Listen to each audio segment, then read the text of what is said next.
1750, the English countryside. Before the rhythmic clatter of the loom and the deafening roar of the steam engine, the world moved to a much slower, more organic beat. To understand the magnitude of the revolution that was about to unfold, we must first step back into a world defined by its limitations, a world where the boundaries of human capability were dictated by the strength of a limb, the temperament of a beast, and the whims of the weather. For millennia, human civilization had existed in a state of relative equilibrium with nature. This was the era of organic economy. In this world, energy was not something you extracted from the earth through deep shafts and complex machinery. It was something you harvested from the living world around you. The primary driver of all human endeavor was muscle. Every calorie of work performed, whether by a farmer tilling a field, a weaver throwing a shuttle, or a soldier marching to war, was fueled by the food grown by someone else. To increase production, you needed more land, more livestock, and more people. It was a biological cycle. More food meant more people, and more people provided the muscle to farm more land. But this cycle had a hard ceiling. It was a world of finite energy, a delicate balance that could be shattered by a single bad harvest or a prolonged drought. Beyond the human arm, we harnessed the elemental forces of the planet, but only in their most primal forms. We looked to the wind to turn the heavy stones of flour mills and to push wooden hulls across the seas. We looked to the water, building weirs and dams to capture the kinetic energy of rushing rivers to drive saws and hammers. We harnessed fire, using wood and charcoal to forge iron and heat our homes. But these sources were fickle. A windless day meant a silent mill. A frozen river meant a halted workshop. A shortage of timber meant a cold winter and a crippled industry. There was no way to store the power of a thunderstorm or a rushing waterfall for later use. Energy was seasonal, localized, and deeply unpredictable. Life was also profoundly local. Because transporting heavy goods required animal power or slow-moving river barges, most communities were largely self-sufficient. A village produced what it consumed. The market was not a global web of interconnected supply chains, but a weekly gathering in a town square. The pace of life was dictated by the sun and the seasons, not the clock. There was no rush hour in 1750. There was only the dawn, the midday heat, and the twilight. This was a world of craft and intimacy.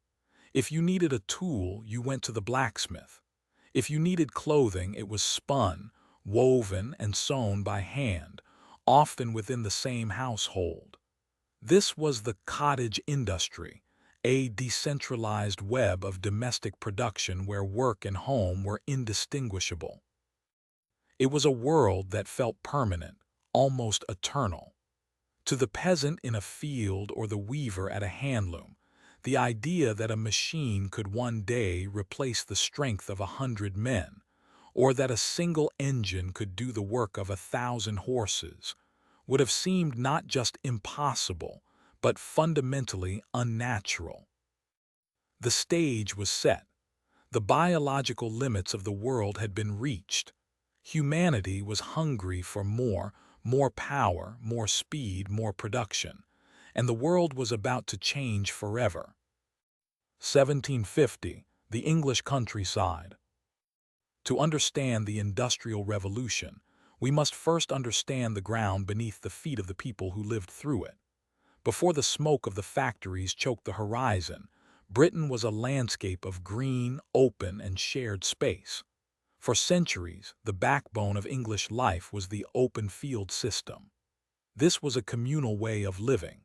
Villages were surrounded by vast, unfenced stretches of land. A peasant family might not own a single contiguous farm, but they held common rights. They could graze their cows on the village green, gather firewood from the woods, and forage for food on lands that belonged to no one and everyone at once. It was a system of survival, built on mutual dependence and ancient tradition. But by the mid-18th century, this tradition was viewed by the rising landed gentry not as a way of life, but as an obstacle to efficiency. Enter the Enclosure Acts. Through a series of parliamentary acts, the British government began to legally transform the landscape. The commons, the shared lands of the poor, were systematically fenced off, hedged in, and carved into private holdings. The law shifted the definition of land from a communal resource to a private commodity. On paper, this was agricultural reform. The logic was seductive. By consolidating small, scattered strips of land into large, enclosed farms, landowners could implement new technologies, crop rotations, and selective breeding. They could produce more food more efficiently to feed a growing nation. And they did. Agriculture became a business. Yields increased, and the land became more productive than ever before. But this progress came with a devastating human cost. When the fences went up, the social contract was torn apart. For the smallholder and the landless laborer, the enclosure of the commons was an eviction from their very way of life. Without the ability to graze a single cow or gather wood for heat, the subsistence lifestyle became impossible. The peasant was no longer a participant in the land. They were rendered a stranger to it. This created a massive, displaced population of the landless poor.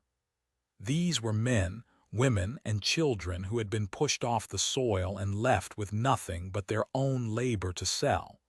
They had no choice but to move. They moved toward the only thing left that promised a wage, the burgeoning industrial centers. This was the great, involuntary migration.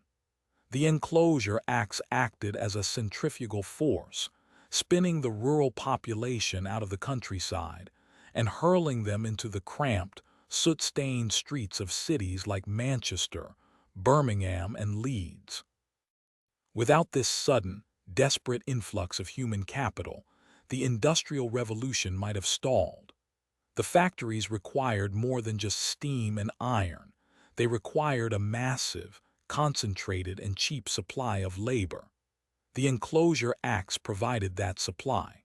They turned independent villagers into an urban proletariat, a class of workers whose lives were no longer governed by the seasons or the sun, but by the unrelenting rhythm of the factory clock. The fences that enclosed the fields also enclosed the fate of the people. The era of the communal village was dead. The era of the industrial city had begun. 1760, Lancashire, England.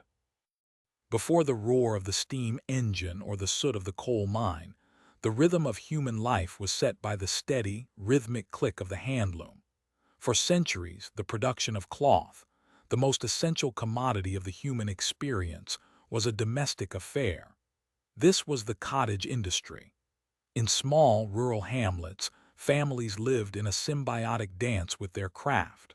While the men worked the fields, the women and children sat by the hearth, spinning wool and flax into thread using simple wooden spindles.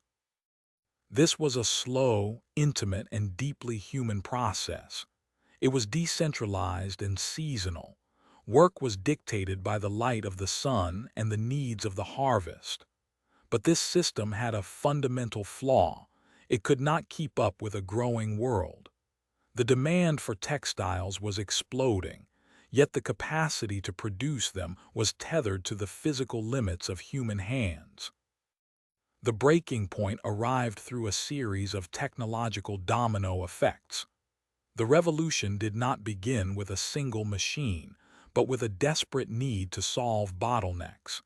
In 1764, James Hargreaves introduced the spinning jenny. Suddenly, a single operator could spin multiple threads at once. It was a modest leap, but it signaled the end of the solitary spinner. As the jenny multiplied the output of thread, a new problem emerged. There was now too much thread and not enough weavers to turn it into cloth. The bottleneck had simply shifted. This tension birthed Richard Arkwright's water frame in 1769. Unlike the jenny, which could be used in a cottage, the water frame was massive, heavy, and required the brute force of a flowing river to turn its rollers. This was the moment the world changed forever. The machine was too large for the home. It required a purpose-built structure. It required a location near water. It required a centralized source of power. Thus, the factory was born. The transition from the cottage to the mill was more than a shift in technology.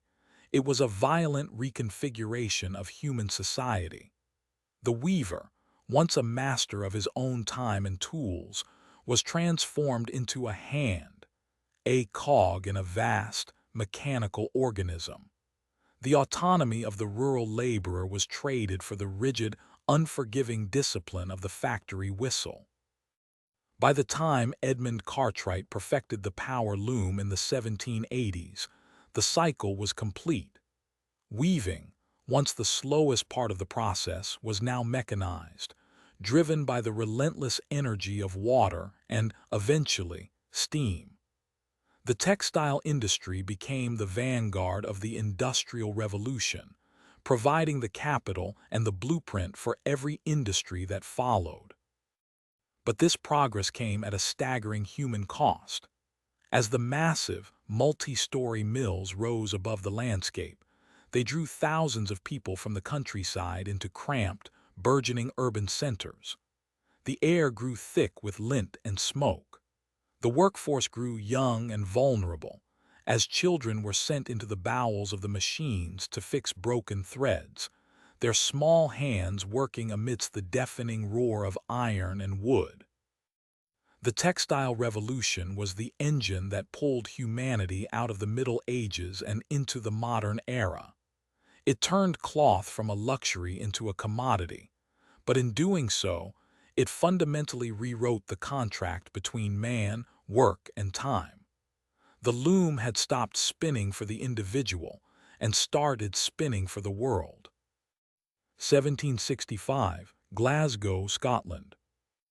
To understand the magnitude of the revolution that was about to unfold, we must first understand the limitations of the world that preceded it. For millennia, human productivity was tethered to the biological and the elemental. If you wanted to grind grain, you used a water wheel or the muscles of an ox. If you wanted to move goods, you relied on the fickle whims of the wind or the steady, slow pace of a horse. Energy was local, intermittent, and profoundly limited. But in a modest workshop in Scotland, a mathematical instrument maker named James Watt was about to break those chains forever. Watt's journey did not begin with a grand vision of a steam-powered world. It began with a problem. He had been tasked with repairing a Newcomen atmospheric engine, a device that had been used for decades to pump water out of deep coal mines. The Newcomen engine was a brute, a massive, clanking beast that worked by injecting cold water directly into a heated cylinder to create a vacuum. It was incredibly inefficient. It wasted a staggering amount of energy by heating and cooling the same cylinder over and over again. It was a machine that fought against itself. As Watt sat observing this cycle of wasted heat, a spark of genius ignited. He realized that if he could keep the cylinder hot at all times and condense the steam in a separate chamber, he could capture the energy that was currently being bled into the atmosphere. This was the invention of the separate condenser. It sounds like a simple mechanical tweak, but in the context of human history, it was a tectonic shift. By decoupling the heating and cooling processes, Watt transformed the steam engine from a specialized, coal-hungry pump into a versatile, high-efficiency powerhouse. But Watt did not stop at efficiency. He understood that for steam to truly conquer the world, it needed to do more than just move up and down in a rhythmic, pumping motion. It needed to rotate. Through the development of sun and planet gears and later, the double-acting engine, Watt converted the linear motion of steam into the rotary motion required to turn wheels, shafts, and belts. Suddenly, the steam engine was no longer a prisoner of the coal mine. It was mobile.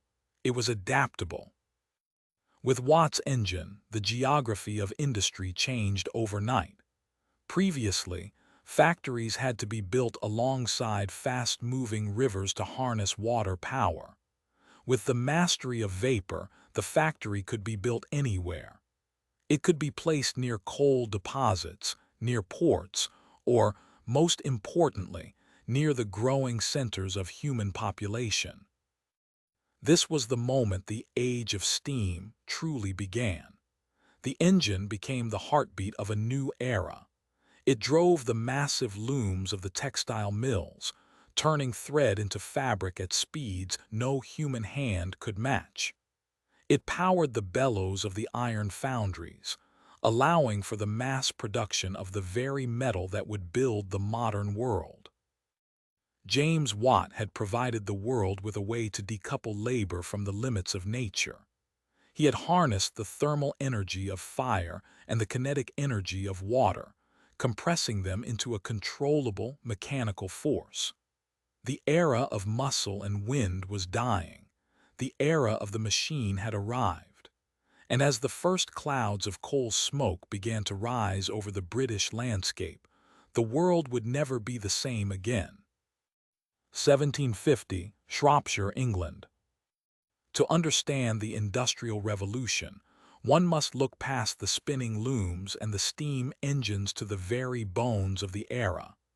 If steam was the heartbeat of this new world, then iron was its skeleton.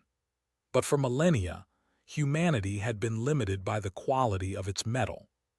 Iron was expensive, difficult to produce in large quantities, and often brittle or full of impurities.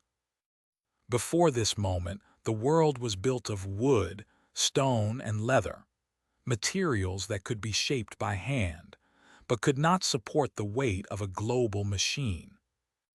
The transformation began with a fundamental shift in how we fueled the fire. For centuries, metallurgy relied on charcoal, wood that had been burned down in earthen pits. But as the population swelled and forests were cleared for agriculture and shipbuilding, wood became a scarce and costly commodity. The industry hit a ceiling. There simply wasn't enough timber to keep the furnaces roaring. The solution lay beneath the earth: coal, specifically a type of coal known as coke. Coal was abundant, but it presented a massive problem. Raw coal contains impurities, most notably sulfur, which, when burned in a traditional furnace, makes the resulting iron incredibly brittle. It would snap under pressure rather than bend. The breakthrough came from a man named Abraham Darby, who in the early 18th century perfected the process of smelting iron using coke instead of charcoal. This was the spark that ignited the metallurgical revolution. By using coke, iron masters could build much larger, hotter, and more efficient blast furnaces. Suddenly, the scale of production shifted from the artisanal to the industrial. But the arrival of coke was only half the battle. The real magic happened in the marriage of coal, iron, and the new mastery of steam. As we learned in the previous chapter, James Watt's improvements to the steam engine provided a constant, tireless source of power. But what was that power actually driving? It was driving the massive bellows that pumped air into the furnaces. And more importantly, it was driving the heavy machinery used to roll and hammer the newly produced iron into predictable, standardized shapes. This was the birth of new metallurgy. We were no longer just casting iron into shapes, we were manufacturing it. We could create iron rails, iron beams, and iron cylinders with a level of precision that had been unthinkable a generation prior. This newfound abundance of cheap, strong metal changed everything. It meant that the steam engines themselves could be built of iron rather than wood or brass, allowing them to withstand much higher pressures. It meant that the machines that drove the textile mills could be larger and faster. However, this progress came with a heavy price. The demand for iron and coal created a landscape of soot and shadow. The landscape of the English Midlands was transformed into a blackened, industrial heartland, where the sky was perpetually choked by the smoke of the blast furnaces. The earth was being hollowed out to feed the hunger of the furnace, and the rhythm of life was no longer dictated by the sun, but by the relentless, glowing heat of the crucible. The foundation was set. The age of wood was over. The age of iron had begun. Manchester, England, 1830. If you were to stand on the outskirts of this city at the dawn of the century, you would see a landscape of rolling green hills, quiet hamlets, and the slow, rhythmic pace of agrarian life. But by 1830, that landscape had been violently transformed. The silence of the countryside had been replaced by a relentless, mechanical cacophony. The horizon was no longer defined by the silhouettes of trees, but by the jagged, blackened outlines of factory chimneys, vomiting thick, soot-laden smoke into a sky that had forgotten the color blue. This was the birth of the industrial city, the first great urban explosion in human history. For millennia, human settlements had grown organically, following the paths of rivers or the fertility of soil. But the industrial city was different. It was not grown, it was manufactured. It was a creature born of coal, steam, and a desperate, driving necessity for concentrated labor. As the enclosure acts pushed peasants off the land and the new factory system pulled them toward the machines, the population of urban centers didn't just grow, it detonated. In Manchester, the population surged from roughly 25,000 in 1772 to over 300,000 by 1850. This was a demographic shift unprecedented in the history of our species. People were migrating from the seasonal, sun-driven rhythms of the farm to the clock-driven, artificial environment of the mill. But this explosion came at a staggering human cost. The infrastructure of these cities could not keep pace with the influx of souls. As the factories rose, so did the slums. To house the thousands of workers arriving every month, developers erected back-to-back, housing, cramped, poorly ventilated tenements built with little regard for human dignity. In these narrow alleys, sunlight rarely reached the cobblestones. The air was heavy with the sulphurous stench of coal smoke, and the water, the very lifeblood of the city, became a carrier of death. Without sewage systems or clean water supplies, cholera and typhus became the grim companions of the working class. The industrial city was a place of extreme paradox. It was the epicenter of unprecedented wealth and technological triumph, yet it was also a crucible of profound misery and biological peril. Yet, amidst this squalor, something fundamental about the human experience was being rewritten. The city became a melting pot of radical ideas. In the shadow of the mills, the working class began to find a collective voice. The proximity of thousands of laborers living in similar conditions fostered a new kind of social consciousness. It was here, in the crowded streets and smoky taverns of the new urban landscape, that the first seeds of labor unions, social reform, and modern politics were sown. The industrial city was a chaotic, breathing organism. It was dirty, It was dangerous and it was often cruel, but it was also the engine of the modern world. It concentrated the intellect, the capital, and the labor necessary to propel humanity into a new era. As the smoke cleared, the world would never again be a collection of isolated villages. It would become a web of interconnected, pulsing urban giants.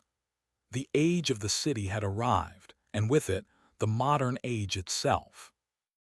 1825, Stockton and Darlington, England. The air is thick with coal smoke and the smell of hot grease. Before you stands a machine that defies the logic of the natural world. It is not a horse, yet it runs. It is not a creature of flesh and bone, yet it breathes fire and exhales thunder. This is the birth of the iron horse, and with its first rhythmic chug, the world as humanity had known it for millennia begins to dissolve. To understand the impact of the railway, you must first understand the tyranny of distance that governed human existence for centuries. Before the steam locomotive, the speed of life was dictated by the biological limits of muscle. Travel was a grueling, expensive, and slow endeavor. Moving heavy goods meant relying on river barges, muddy roads, and the stamina of oxen. A journey of 50 miles was not a commute, it was an expedition. Markets were local, economies were fragmented, and the horizon was a physical barrier that few ever crossed. But the railway shattered that barrier. As the iron tracks began to lace across the landscape like a metallic nervous system, the very geometry of the earth seemed to change. Suddenly, the heavy, bulk commodities of the Industrial Revolution, coal, iron ore, timber, and grain, could be moved in staggering quantities and at unprecedented speeds. The railway became the great multiplier. It connected the coal mines of the north to the hungry factories of the south. It linked the rural farm to the urban consumer. For the first time in history, supply and demand were no longer shackled by the pace of a walking horse. Yet the most profound revolution was not just in the movement of goods, but in the perception of time itself. Before the locomotive, time was a localized, organic concept. Every town kept its own sun time, set by the high point of the local noon. When you traveled from one village to the next, you were, quite literally, moving into a different time zone. This lack of synchronization was a relic of the agrarian age, but it was a fatal flaw for a nation connected by steel rails. A train cannot run on a schedule if every station operates on its own clock. The railway demanded synchronization. It demanded precision. To prevent catastrophic collisions and to manage complex timetables, the world had to adopt railway time.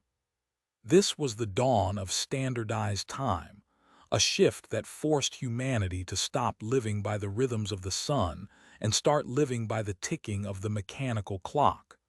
We were no longer subjects of the seasons. We were subjects of the schedule.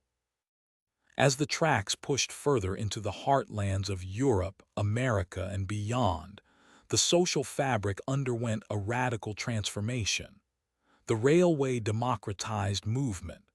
It birthed the concept of the commuter and the tourist, allowing the working classes to glimpse worlds beyond their parish boundaries. It accelerated the pace of news, the flow of capital, and the integration of nations. The Iron Horse did more than just transport people. It compressed the planet. It turned vast, daunting distances into mere hours of travel. It shrunk the world, knitting together far-flung corners of civilization into a single, high-speed web of commerce. The era of isolation was over. The era of the machine had arrived, and it was moving faster than anyone had ever dared to dream. 1838, the English Channel. For thousands of years, the ocean had been a fickle, terrifying barrier. Human movement across the seas was a hostage to the whims of nature. If the winds died, a merchant vessel sat motionless for weeks, its crew starving and its cargo rotting. If the storms rose, the ship was lost to the abyss. The world was a collection of isolated pockets, separated by vast, unpredictable expanses of blue. But as the mid-19th century dawned, the rhythmic thud of the steam engine was about to shatter this ancient isolation. The transition from sail to steam was not merely a change in propulsion. It was a revolution in predictability. Early steamships were awkward, inefficient hybrids, often carrying massive sails to supplement their coal-hungry engines. They were heavy, soot-stained vessels that struggled to compete with the graceful speed of a clipper ship. But as engineers refined the high-pressure steam engine and the iron hull replaced timber, the fundamental mathematics of global travel changed forever. Suddenly, distance was no longer measured in days of waiting for a favorable breeze, but in hours of calculated consumption. This newfound reliability birthed the era of the scheduled line. For the first time in human history, a merchant in London could know, with near certainty, exactly when a shipment of tea from Canton or cotton from New Orleans would arrive at the docks. This predictability was the heartbeat of modern capitalism. It allowed for the birth of complex global supply chains. It meant that raw materials could be harvested in one hemisphere and processed in another, feeding the insatiable hunger of the factories we explored in the previous chapter. As steamships grew larger and more powerful, they began to shrink the planet. The Atlantic Ocean, once a month-long journey of peril, was being compressed into a matter of days. The Suez Canal, completed in 1869, would soon act as a surgical incision through the land, connecting the Mediterranean to the Red Sea and providing a direct steam-powered artery to the riches of Asia. The world was no longer a series of distant continents. It was becoming a single, interconnected web of commerce. However, this shrinking of the world came with a heavy price. The demand for coal to fuel these iron leviathans created a new kind of geopolitics. Nations no longer just fought for land. They fought for coaling stations, strategic ports scattered across the globe where steamships could refuel. The pursuit of these fueling points accelerated the reach of colonial empires, as European powers raced to secure footholds in Africa, Asia, and the Pacific to ensure their maritime dominance. The steamship also changed the human landscape. It facilitated the largest migrations in history, carrying millions of people away from old worlds toward the promises of the new. It brought the laborer, the refugee, and the settler across the waves with a speed and volume that would have been unimaginable to their ancestors. The ocean was no longer a wall. It had become a highway. As the soot from coal fires drifted over the waves, it signaled the end of the age of isolation. The world was getting smaller, faster, and more integrated, forged in iron, driven by vapor, and bound together by the relentless momentum of global trade. London, 1837. For the entirety of human history, the speed of communication was inextricably linked to the speed of travel. If you wanted to send a message, it had to move physically, carried by a galloping horse, a sailing ship, or a walking messenger. Information was a passenger of the physical world, bound by the same friction, the same weather, and the same biological limits as the people who sent it. If a ship was delayed by a storm in the Atlantic, the news of its arrival was delayed by that same storm. But in the mid-19th century, a fundamental barrier of physics was broken.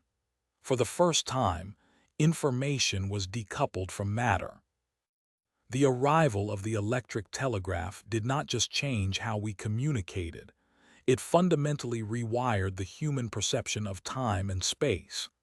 It was the first instantaneous revolution. Suddenly, a pulse of electricity could traverse hundreds of miles in a heartbeat, carrying thoughts, commands, and data faster than the fastest locomotive ever built. The breakthrough was not a single moment, but a convergence of genius. While many experimented with electrical currents, it was the work of Samuel Morse in America and Cook and Wheatstone in Britain that turned a scientific curiosity into a global nervous system. By using coded pulses, the rhythmic, staccato language of Morse code, they transformed raw electricity into meaningful syntax. The impact was immediate and seismic, beginning with the very infrastructure we discussed earlier, the railways. As iron tracks stretched across continents, they created a desperate need for synchronization. Without a way to communicate instantly, trains risked colliding on single tracks or missing connections. The telegraph became the eyes and ears of the railway, allowing station masters to coordinate movements with precision. It turned a chaotic web of iron into a synchronized machine. But the implications quickly spilled far beyond the tracks. In the world of commerce, the telegraph birthed the modern market. Before the telegraph, a merchant in London might have no idea of the price of cotton in New York until weeks after a ship docked. With the telegraph, prices became global and real-time. Arbitrage, speculation, and international finance were transformed. The information gap that once allowed for local monopolies began to close, creating a unified global economy. In the realm of geopolitics, the telegraph became the ultimate tool of empire. From the colonial offices in London, directives could be dispatched to the furthest reaches of India or Africa in a fraction of the time it once took.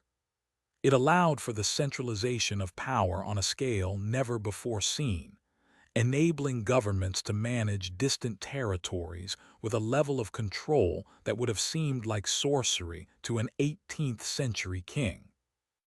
Yet this revolution came with a profound psychological shift. As news began to travel instantly, the world began to feel smaller. The event was no longer something that happened over there and eventually reached you. It was something happening now asterisk. The telegraph created the first sense of a global consciousness, a shared reality where a crisis in one hemisphere could be felt in another within minutes. It was more than just a new gadget. It was the precursor to everything we know today. The telegraph was the ancestor of the telephone, the radio, and ultimately, the internet. It was the moment humanity first learned to move at the speed of light. Manchester, England, 1835. Before the rhythmic thrum of the steam engine became the heartbeat of the world, humanity lived by a different cadence. For thousands of years, the rhythm of life was dictated by the sun and the seasons. In the agrarian world, work was task-oriented and fluid. A farmer worked intensely during the harvest, but in the winter, the pace slowed. If a storm rolled in, work stopped. If the sun set early, the day ended. Time was not a rigid cage. It was a natural cycle, a conversation between man and the environment.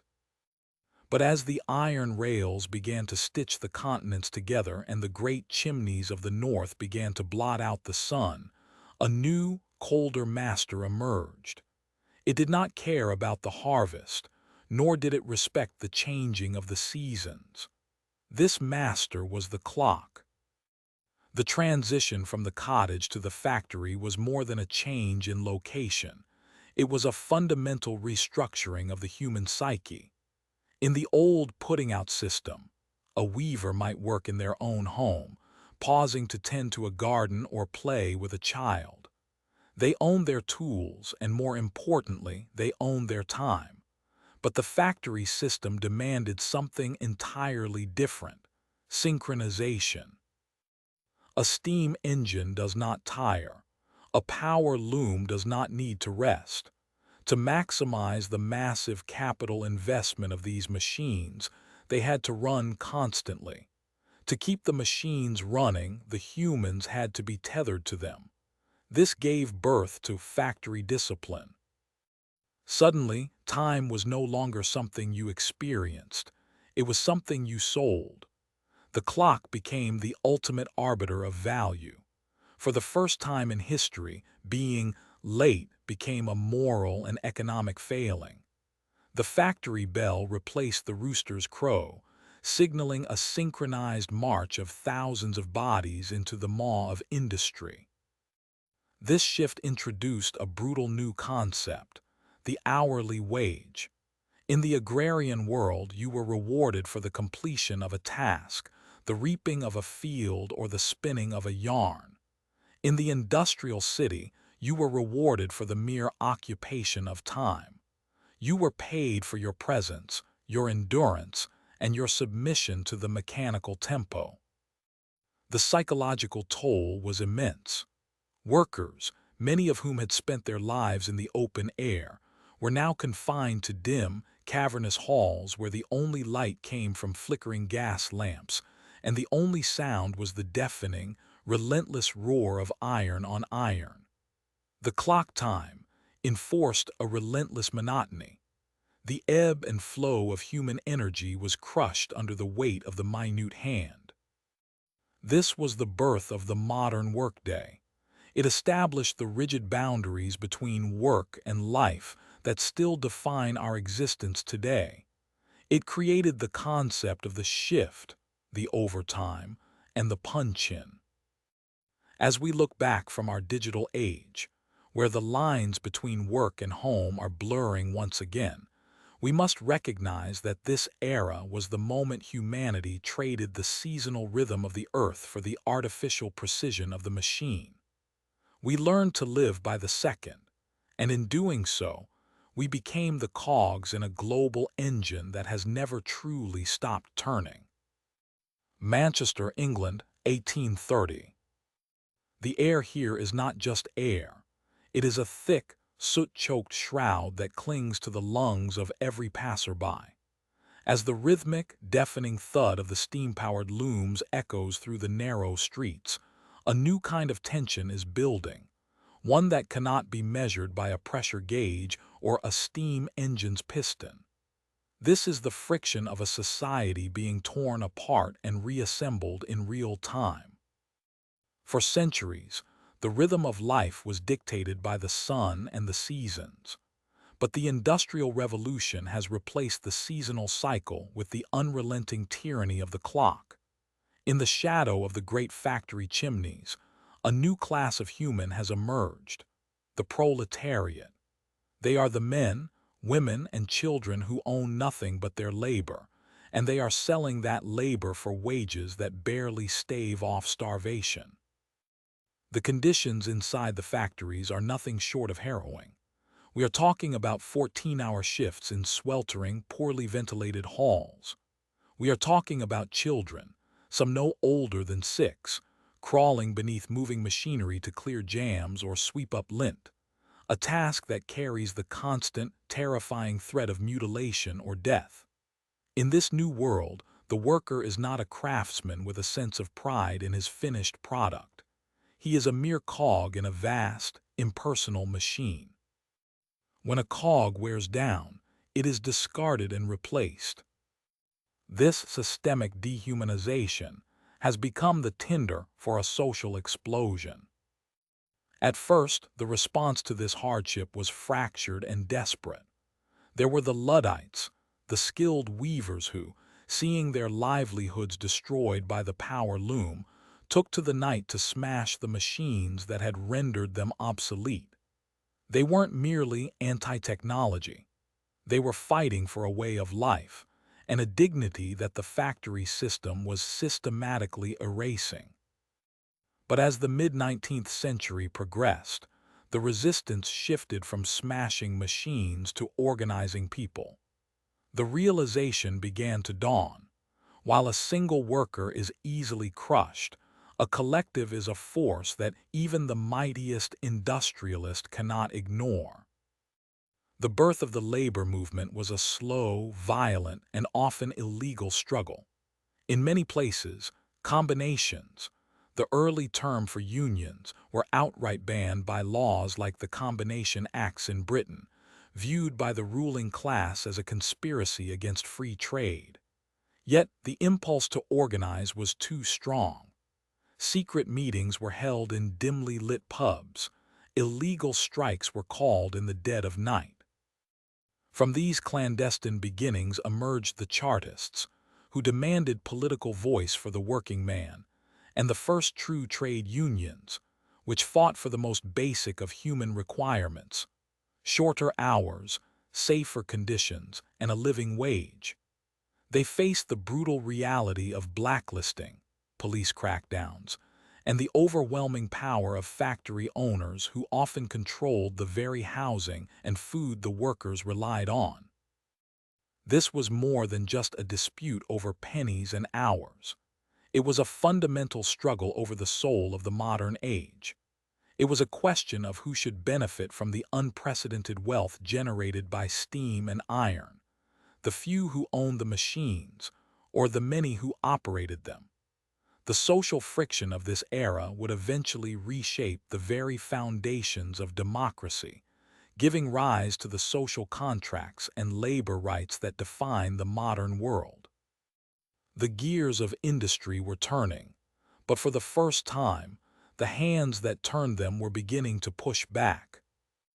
May 1851, London, England. For decades, the world had been changing in the shadows of soot-stained skies and the rhythmic clatter of unseen looms. The Industrial Revolution had been a series of tremors, local, often chaotic, and frequently viewed with suspicion or fear. But in the spring of 1851, those tremors coalesced into a single, deafening roar of progress. The occasion was the great exhibition of the works of industry of all nations. It was the first truly global spectacle of the industrial age, a moment where the world was invited to witness not just the products of human labor, but the very triumph of the human intellect over the physical world. To house this unprecedented gathering, a structure was conceived that was, in itself, a marvel of modern engineering: the Crystal Palace. Designed by Joseph Paxton, it was a cathedral of glass and iron, a shimmering, translucent leviathan stretching nearly 2,000 feet through Hyde Park. In an era defined by heavy masonry and dark brick, the Crystal Palace was a revelation. It was a modular miracle, prefabricated and assembled with a precision that mirrored the very machines it was built to celebrate. It signaled a new architectural language, one where light and transparency replaced the weight and gloom of the past. As visitors stepped through its soaring arches, they were met with a sensory overload that defied comprehension. This was not merely a trade fair, it was a temple to mastery over matter. Walking through the aisles, one could witness the breathtaking evolution of the material world. There were textiles of such impossible fineness they seemed spun from moonlight, produced by machines that had turned the once slow craft of the cottage weaver into a torrent of mass production. There were locomotives, massive and gleaming, representing the conquest of distance and the shrinking of the map. There were steam engines, the thumping hearts of the new age, demonstrating that man had finally harnessed the primal power of vapor to drive the wheels of civilization. But the exhibition was more than just a display of wealth and power. It was a psychological turning point. For the first time, the world saw the interconnectedness of the global economy. From the silks of India to the machinery of Prussia, the exhibition laid bare the reality of a world being knit together by steam, steel, and telegraph wires. It was a celebration of the new man, The engineer, the inventor, the industrialist, who looked at raw coal, iron ore, and cotton and saw not just elements, but the building blocks of a global empire. Yet beneath the glittering veneer of progress, the exhibition also served as a mirror to the complexities of the age. It showcased the incredible prosperity brought by industry, but it also implicitly highlighted the vast inequalities and the grueling labor required to sustain such a machine. As the crowds dispersed and the Crystal Palace eventually fell, the impact of those few months remained etched into the psyche of the 19th century. The Great Exhibition had achieved something profound. It had codified the belief that through science, through industry, and through the relentless application of human will, there were no limits to what we could create. The era of the artisan was fading. The era of the machine had arrived, and the world would never be still again. 1856, Sheffield, England. For centuries, humanity had been trapped in a metallurgical bottleneck. We had mastered iron, and we had mastered the delicate, expensive art of making steel, but there was a fundamental problem: scale. Before this moment, steel was a luxury. It was made in small batches through painstaking processes like the crucible method, where tiny amounts of metal were melted in ceramic pots. It was slow, it was costly, and it was inconsistent. This meant that while the world was hungry for stronger materials to build larger bridges, taller buildings, and more powerful engines, the supply of steel couldn't keep up. The world was being built on iron, a material that was abundant, but ultimately brittle and prone to fatigue under the massive pressures of a modernizing planet. Then came Henry Bessemer. Bessemer was an English inventor with a vision that was as much about physics as it was about industry. He realized that the very thing making iron imperfect, the presence of carbon and impurities, could be used to transform it. He didn't need to add anything to the metal to turn it into steel. He simply needed to remove the impurities. His solution was as violent and spectacular as it was simple. He developed a pear-shaped vessel known as the Bessemer converter. The process involved blowing a high-pressure stream of air through molten pig iron at the bottom of the vessel. As the oxygen in the air reacted with the impurities in the iron, the carbon, silicon, and manganese, it triggered a fierce, exothermic chemical reaction. The metal didn't just melt, it ignited. The converter would erupt in a spectacular fountain of flames, turning a dull, glowing liquid into a raging inferno of chemical transformation. In a matter of minutes, the oxidation process burned away the excess carbon, leaving behind a molten mass of high-quality steel. The implications were nothing short of tectonic. What previously took days of labor and massive amounts of fuel could now be achieved in 20 minutes. The cost of steel plummeted by over 80% almost overnight. This wasn't just an incremental improvement. It was a total collapse of the old economic barriers. Suddenly, steel was no longer a precious metal reserved for swords and fine tools. It became a commodity. It became the skeleton of the modern world. With the Bessemer process, the skyline began to change. The heavy, cast-iron beams of the early Victorian era gave way to the slender, incredibly strong steel girders that allowed for the birth of the skyscraper. The railways, once limited by the wear and tear of iron tracks, could now support heavier, faster, and more frequent locomotives on steel rails that lasted decades rather than months. Massive ocean liners, capable of defying the most violent Atlantic storms, were forged in this new era. But this era of mass production brought its own set of shadows. The Bessemer converter demanded massive capital, leading to the rise of gargantuan steel corporations and the consolidation of immense political and economic power. The landscape of the industrial city shifted again, as massive steel mills became the new cathedrals of industry, breathing soot and fire into the atmosphere, employing thousands, and reshaping the social fabric of the working class. The age of iron was over.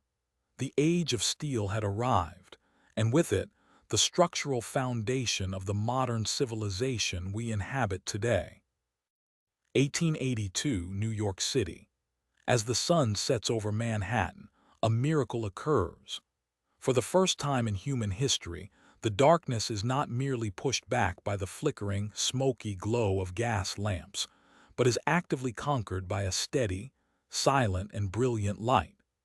This is the birth of the Pearl Street Station, the world's first central power plant, and it marks the dawn of a transformation that would redefine the very fabric of human existence.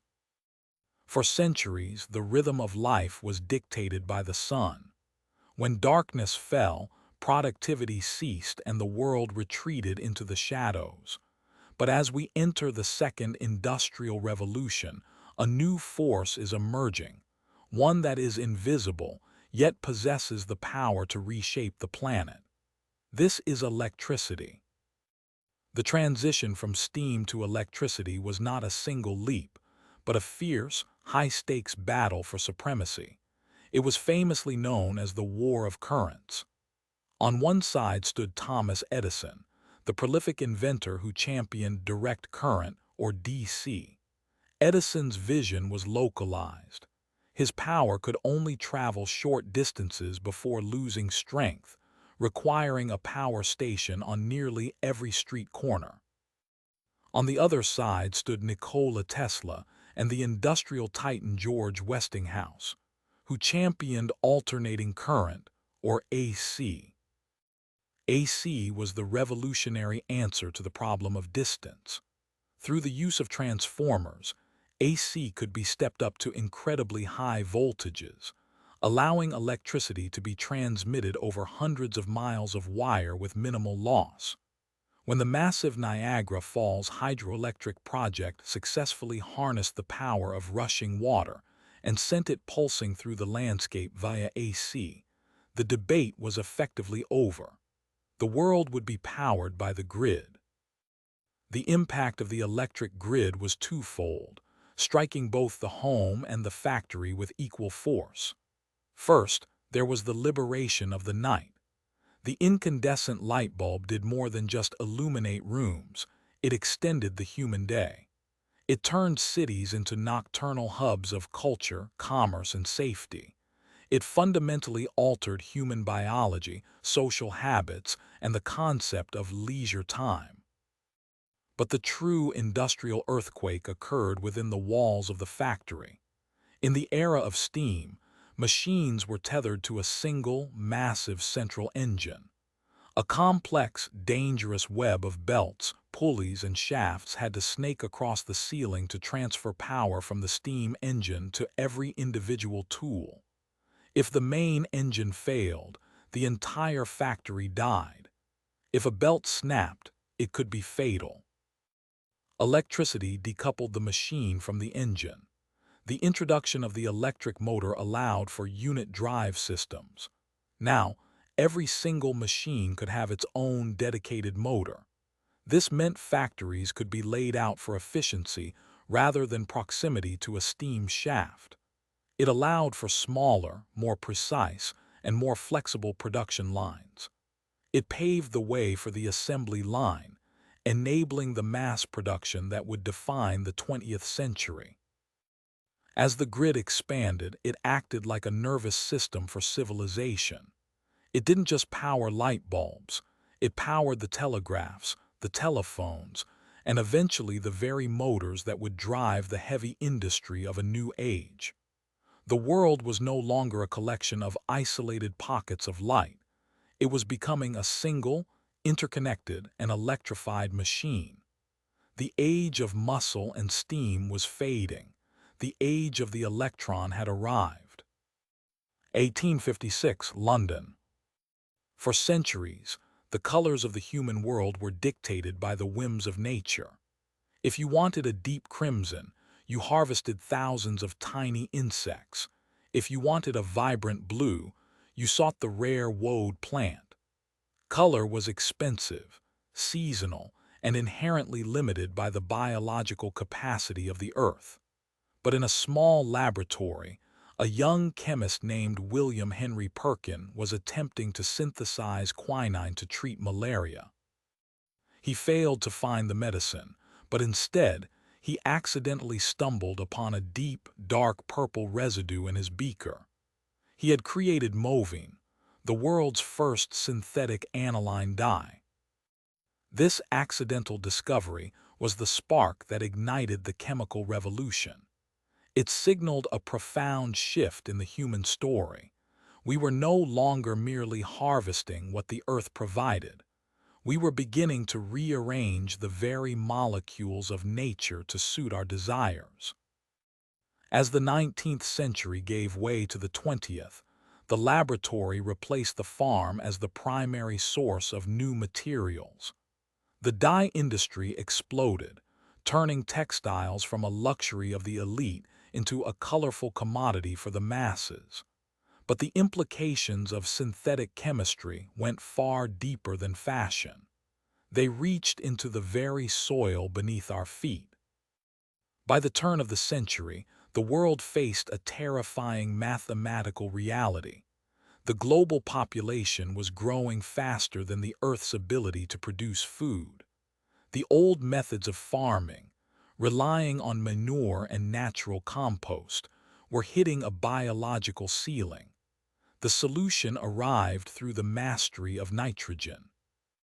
In 1909, Fritz Haber and Carl Bosch perfected a method to fix nitrogen from the air, converting it into ammonia.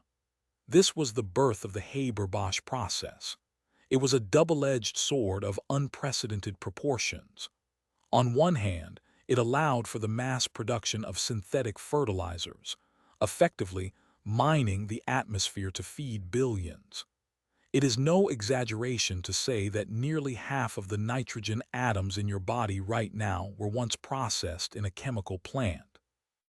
It prevented global famine, but it also provided the precursor for modern explosives, linking the advancement of life to the machinery of death. As chemistry mastered biology and agriculture, it turned its gaze toward the material world. We entered the era of synthetics. The natural world offered wood, stone, leather, and silk, materials that were heavy, perishable, and difficult to shape. Chemistry offered something different: polymers. From the early development of celluloid to the mid-century explosion of plastics, humanity began to build a world out of engineered molecules. We created materials that were lightweight, waterproof, and infinitely moldable. These synthetic substances became the invisible scaffolding of modern life, found in everything from the insulation on our wires to the casings of our medical devices. The chemical revolution fundamentally altered our relationship with reality. We moved from a world of scarcity and natural limitations to a world of engineered abundance. We learned to manipulate the microscopic to solve macroscopic problems. Yet, this mastery came with a new, complex legacy, a world filled with substances that nature did not design and could not easily reclaim. As the gears of the Second Industrial Revolution turned, the chemist's flask became as powerful a tool of transformation as the blacksmith's hammer, forever changing the composition of our planet. 1876, Menlo Park, New Jersey. Or perhaps more accurately, the quiet workshops of Europe, where the air was thick with the scent of oil, grease, and the frantic energy of invention. For over a century, the world had been governed by the rhythm of steam. The massive, lumbering engines of the first industrial revolution had conquered the rails and the seas, but they were giants, heavy, cumbersome, and tethered to massive boilers and vast reservoirs of water. They were machines of scale, not of mobility. If you wanted to move the world, you needed a locomotive. If you wanted to move a person, you relied on the muscle of a horse. But a new kind of power was simmering beneath the surface of the second industrial revolution. It was a power that didn't require a massive boiler to generate pressure, but rather sought to harness the explosive potential of a single, controlled spark. This was the quest for the internal combustion engine. Unlike the steam engine, which burns fuel to heat water outside of the cylinder, the internal combustion engine would bring the fire inside. It was a radical shift in thermodynamics. By compressing a mixture of fuel and air within a confined space and igniting it, engineers realized they could create a series of rapid, miniature explosions. Each explosion would drive a piston, converting chemical energy directly into mechanical motion, with an efficiency and a power-to-weight ratio that steam could never dream of achieving. The road to this breakthrough was paved by brilliant, obsessive minds. We see the fingerprints of Etienne Lenoir, who produced the first commercially successful gas engine, and Nicolaus Otto, whose four-stroke cycle became the blueprint for the modern world. But it was in the late 1880s, in the workshops of Germany, that the dream truly gained wheels. Carl Benz and Gottlieb Daimler were working almost in parallel, refining the concept of liquid petroleum as a fuel source, transforming a heavy, stationary machine into a compact, high-speed heart. When Carl Benz completed his Motorwagen Asterisk in 1886, he hadn't just built a carriage. He had birthed a new dimension of human freedom. The implications were seismic. Suddenly, the constraints of the railway tracks were gone. The internal combustion engine offered something the steam engine never could: autonomy. It promised a world where the individual, not just the corporation or the state, could dictate the terms of travel. As this technology matured, it began to feed a massive industrial ecosystem. It demanded more refined petroleum, leading to a global geopolitical scramble for oil. It required advanced metallurgy to withstand the intense heat and pressure of the combustion chamber. It drove the development of rubber for tires and glass for windshields. This was the spark that ignited the automobile age. It would fundamentally redraw the maps of our cities, creating the suburbs and the highways. It would change how we perceived distance, turning days of travel into mere hours. But more than that, it signaled a shift in the human psyche. We were no longer merely passengers of the industrial machine. We were now its drivers. The engine was no longer just a tool of production. It had become an instrument of personal liberty, setting the stage for the mass consumption society that would define the 20th century. Detroit, Michigan, 1913. The air inside the Highland Park plant is thick with the smell of grease, hot metal, and the deafening, rhythmic percussion of machinery. For decades, the automobile had been a luxury of the elite, a hand-built curiosity produced by master craftsmen who assembled each vehicle from the ground up, one component at a time. But as the second industrial revolution matured, the world was no longer satisfied with the bespoke. The world wanted more. It wanted faster. It wanted cheaper. Enter Henry Ford and the concept that would fundamentally rewrite the DNA of global economics: Fordism. The breakthrough wasn't just a new machine, but a new philosophy of movement. Inspired by the disassembly lines of Chicago meatpacking plants, Ford reimagined the factory not as a collection of workstations, but as a single, flowing organism. Instead of men moving to the work moved to the men.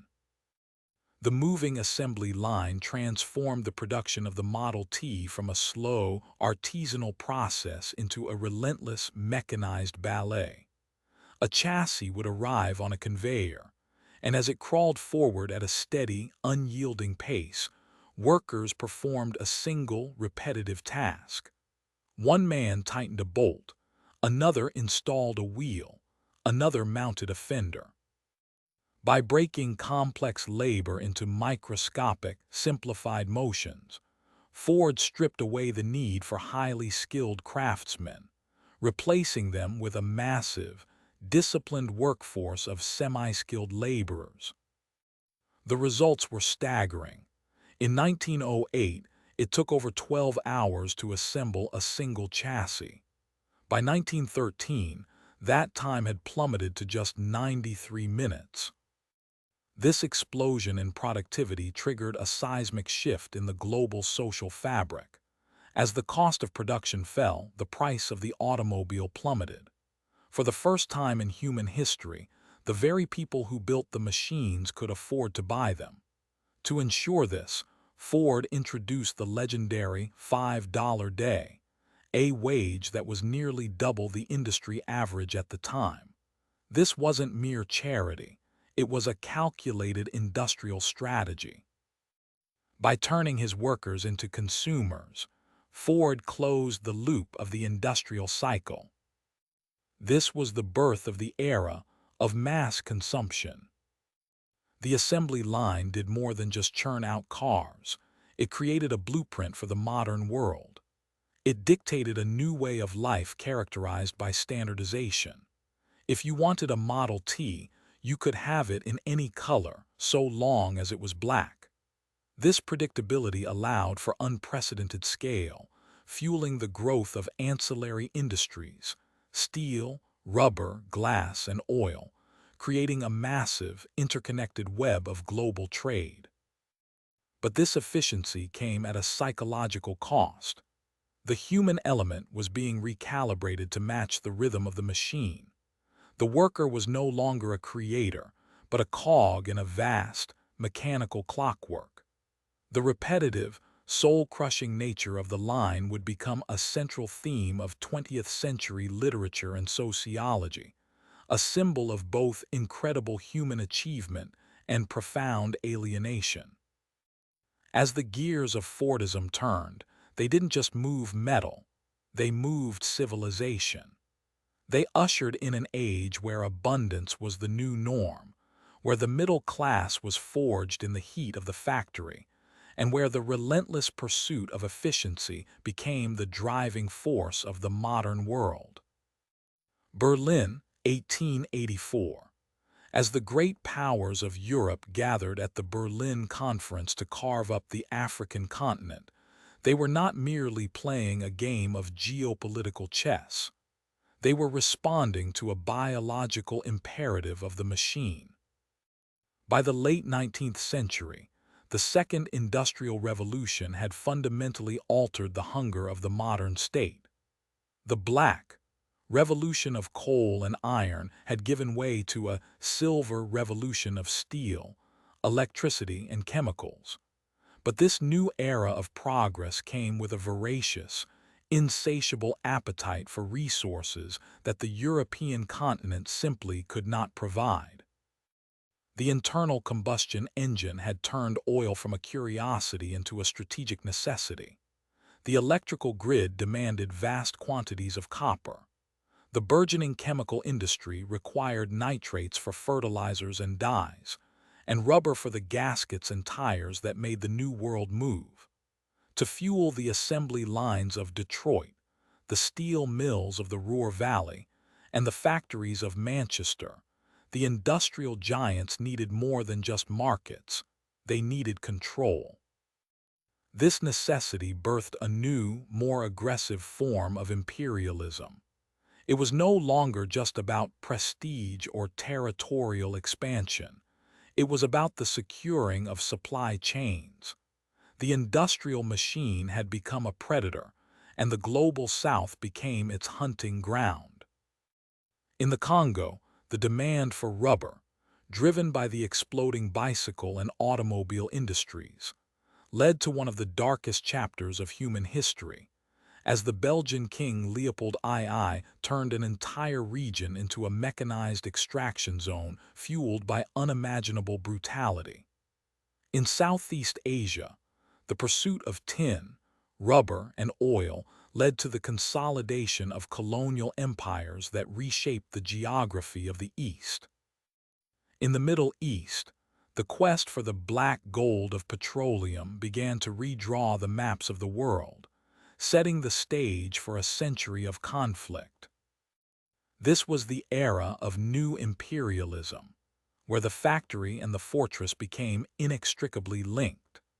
The telegraph lines that sped up information were the same lines used to coordinate the movement of colonial troops. The steamships that carried manufactured goods to distant shores were the same vessels that brought raw ores and tropical commodities back to the metropolises of Europe. We see here a profound and tragic irony of the industrial age. The very technologies that promised to lift humanity out of the drudgery of manual labor, the precision of the chemical lab, the efficiency of the internal combustion engine, the connectivity of the telegraph, became the primary drivers of global exploitation. The progress of the West was being built upon the forced extraction of the East and South. The global economy was no longer a collection of isolated markets. It was becoming a single, interconnected, and deeply unequal machine. The industrial powers had created a world where a drought in one hemisphere or a political uprising in another could stall a factory line thousands of miles away. This era cemented a global hierarchy, a world divided between the industrial core, which processed and consumed, and the colonial periphery, which provided the raw blood and bone for the engines of progress. The race for materials had begun, and in winning it, the industrial powers had fundamentally rewired the destiny of the human race. August 1914, the borders of Europe. For centuries, war was a matter of muscle, spirit, and tactical maneuvering. It was fought with the speed of a galloping horse and the range of a rifled musket. But as the 19th century drew to a close, the world had changed. The Second Industrial Revolution had fundamentally rewritten the DNA of human civilization. The smokestacks of the Ruhr Valley, the steel mills of Sheffield, and the chemical plants of the Rhine had created a new, terrifying reality. When the great powers finally clashed, they didn't just bring soldiers to the battlefield. They brought the entire weight of the industrial machine. This was the birth of total war. To understand the carnage of the Western Front, you must first understand the assembly line. The breakthroughs of the late 1800s, the Bessemer process for mass-producing steel, the refinement of chemical engineering, and the precision of machine tools, meant that for the first time in history, death could be mass-produced. In previous eras, a nation's ability to wage war was limited by how many men it could draft and how much food it could grow. In 1914, a nation's ability to wage war was limited only by its industrial output. The factory became as vital to the war effort as the trench. The rhythm of the piston and the roar of the furnace replaced the drumbeat of the marching infantry. Consider the artillery. The industrialization of metallurgy allowed for the creation of heavy, rifled cannons that could fire high-explosive shells with mathematical precision. These weren't just weapons. They were products of extreme engineering. The shells themselves were triumphs of the chemical revolution, filled with stable, high-velocity explosives synthesized in massive industrial complexes. When a battery opened fire, it wasn't just a volley of shots. It was the concentrated output of 1,000 factories, delivered with a lethality that the human body was never evolved to survive. Then there was the logistical nightmare of the machine age. The railways, which had been built to move coal and textiles, became the veins of the war machine. They allowed for the unprecedented movement of millions of men and millions of tons of materiel. An army was no longer a localized force. It was a massive, hungry organism that required a constant, uninterrupted stream of steel, fuel, and ammunition, pumped through the iron arteries of the rail network. But the industrial machine also brought a grim paradox. As the machines became more efficient at killing, the battlefield became more static. The machine gun, a masterpiece of rapid-fire mechanical synchronization, rendered the traditional cavalry charge suicidal. The defense, powered by industrial precision, became vastly superior to the offense.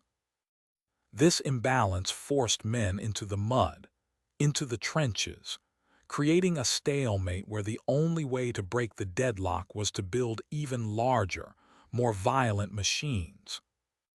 The Industrial Revolution had promised to liberate humanity from toil and connect the world through commerce.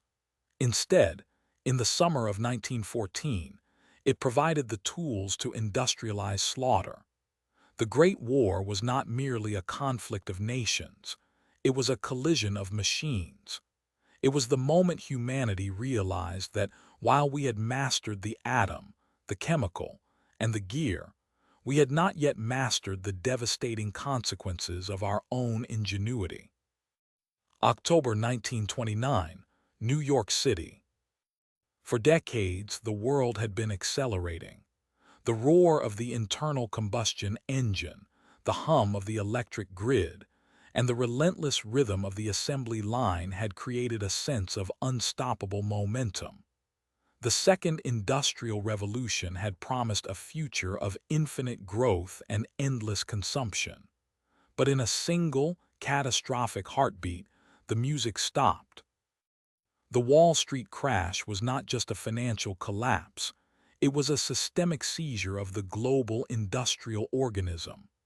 As stock prices evaporated, the lifeblood of industry, capital, dried up instantly.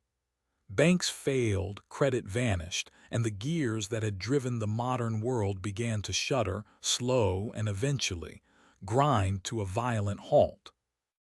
To understand the scale of this paralysis, one must look at the factory floor. In the 1920s, the Fordist model had perfected the art of mass production. Factories were tuned to a fever pitch, churning out automobiles, radios, and appliances for a growing middle class. But mass production requires mass consumption. When the economy buckled, the demand for these goods vanished. Suddenly, the very efficiency that had defined the era became a liability. Factories were built for scale, but they had no way to scale down. As orders plummeted, the machines, once the symbols of human triumph, stood silent and cold. In the industrial heartlands of America, Germany, and Britain, the smoke that had once signaled prosperity ceased to rise from the chimneys. The silence was deafening. The human cost was immediate and devastating. As production lines stopped, millions of workers were cast into a void of unemployment. This was a new kind of poverty, an industrial poverty. Unlike the agrarian hardships of the past, this was a crisis of the urban machine. Men who had spent their lives mastering specific mechanical skills found themselves obsolete overnight. The man-machine relationship, which had been so productive during the boom years, turned predatory. The machines were still there, but there was no work for the hands that tended them.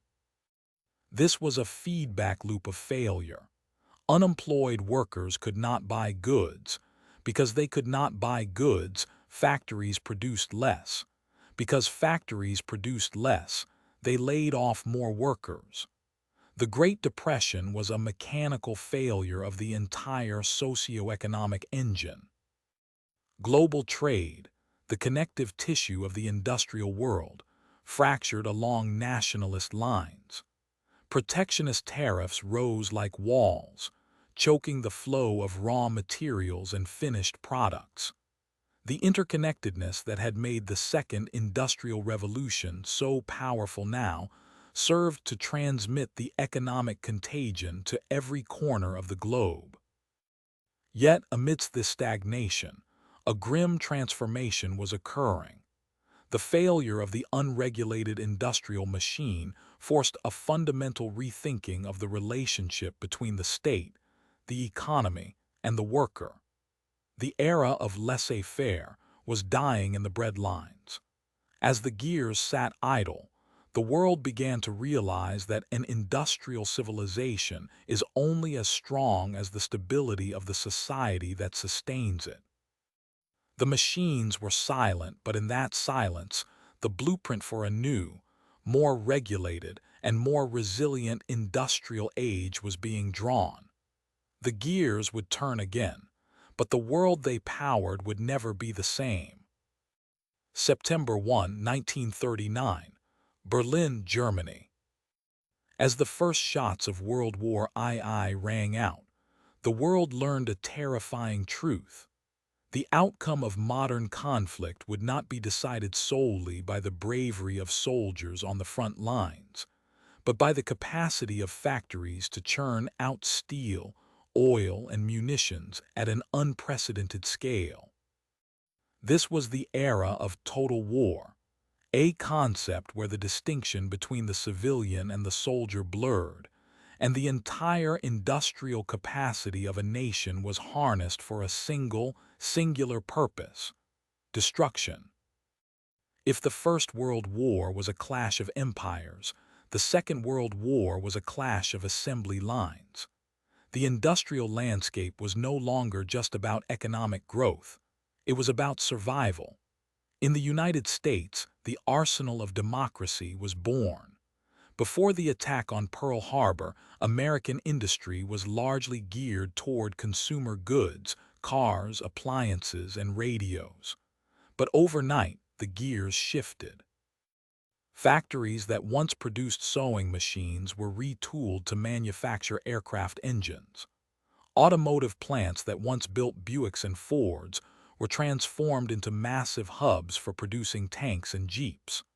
By 1944, the United States was producing more military equipment than all the Axis powers combined. This wasn't just production. It was a logistical miracle of standardization and mass manufacturing that the world had never seen. Across the Atlantic and in the East, the stakes were even more desperate. In the Soviet Union, the industrial response was nothing short of miraculous. As Nazi forces swept across Eastern Europe, the Soviets undertook a monumental feat of engineering. They dismantled entire industrial cities and relocated them thousands of miles to the Ural Mountains. Amidst the freezing wilderness, they rebuilt their factories from the ground up, creating a massive industrial heartland that could keep pace with the German blitzkrieg. The T-34 tank, produced in staggering numbers, became a symbol of this relentless industrial endurance. Meanwhile, the Axis powers operated under a different, darker paradigm. Germany's industrial might was fueled by a brutal system of forced labor and the exploitation of occupied territories. While their engineering was often sophisticated and high quality, their production models struggled with the very thing the Allies mastered: scale. The Axis focused on high-end, complex machinery, but they could not match the sheer, overwhelming volume of the Allied quantity over quality approach. This era redefined the relationship between the state, the citizen, and the machine. Every resource, from the rubber in a tire to the aluminum in a fuselage, was tracked, rationed, and mobilized. The factory became the new frontline, and the worker became a vital component of the war machine.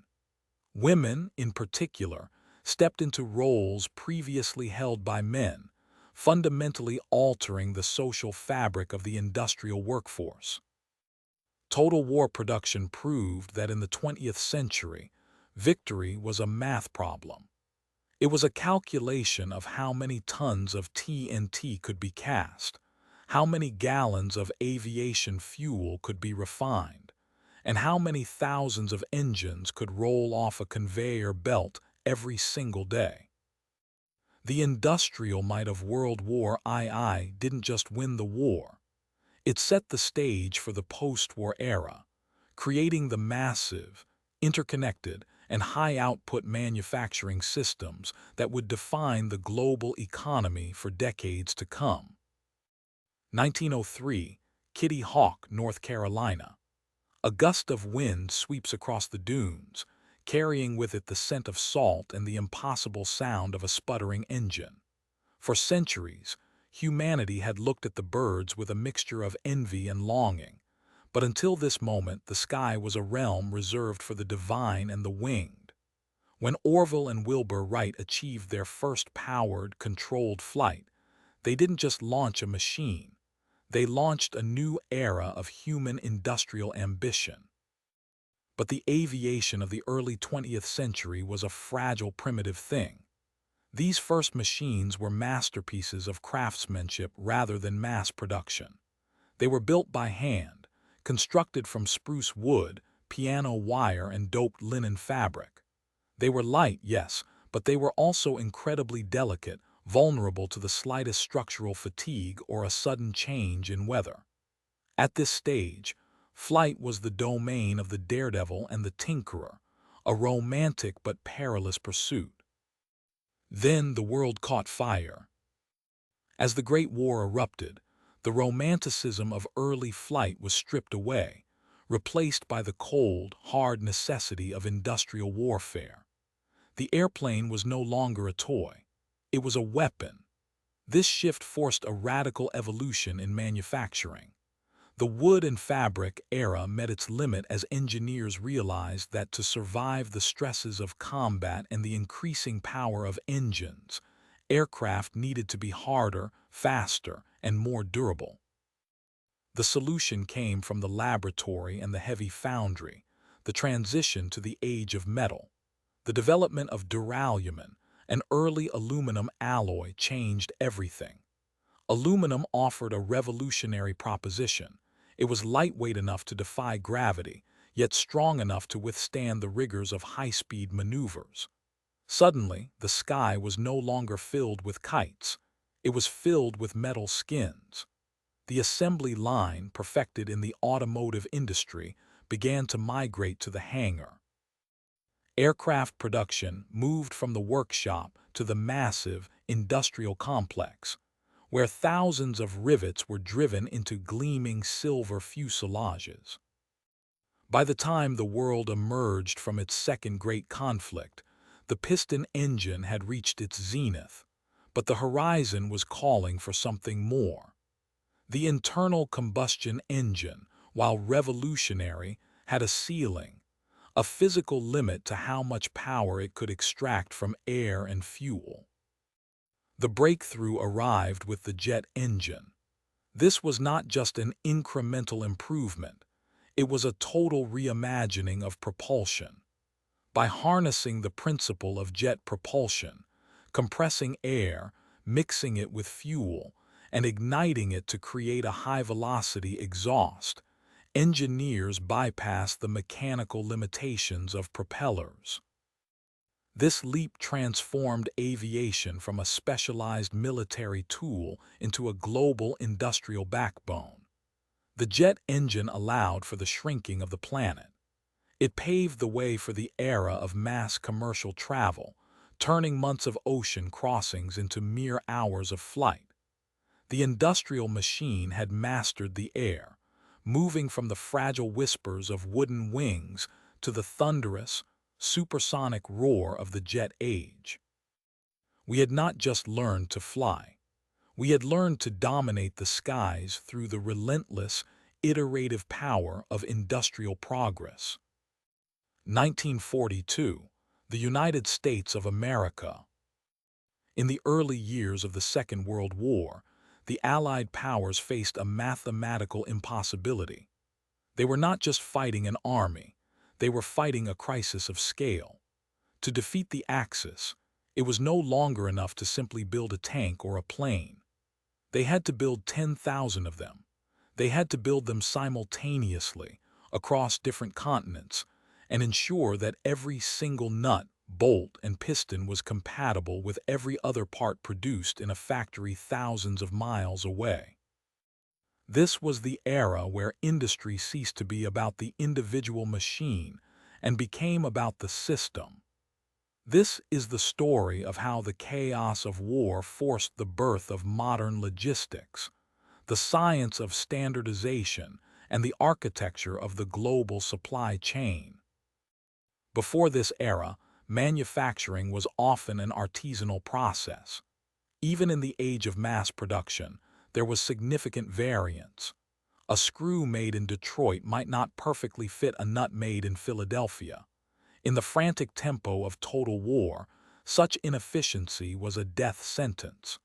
The solution was a brutal, beautiful obsession with standardization. The military demanded interchangeability on a level never before seen in human history. Every component had to adhere to rigid, universal specifications. This wasn't just a technical requirement, it was a psychological shift. It meant that a mechanic in the middle of the Pacific could pick up a replacement part from a crate and know, with absolute certainty, that it would function. This standardization allowed for the modularization of warfare. We saw the rise of the assembly line, not just as a way to make cars, but as a way to make entire ecosystems of destruction and survival. But standardization was only half the battle. The other half was movement. As the conflict expanded, the theater of war grew to encompass the entire globe. The Allies were fighting in the jungles of Guadalcanal, the deserts of North Africa, and the frozen tundras of Russia.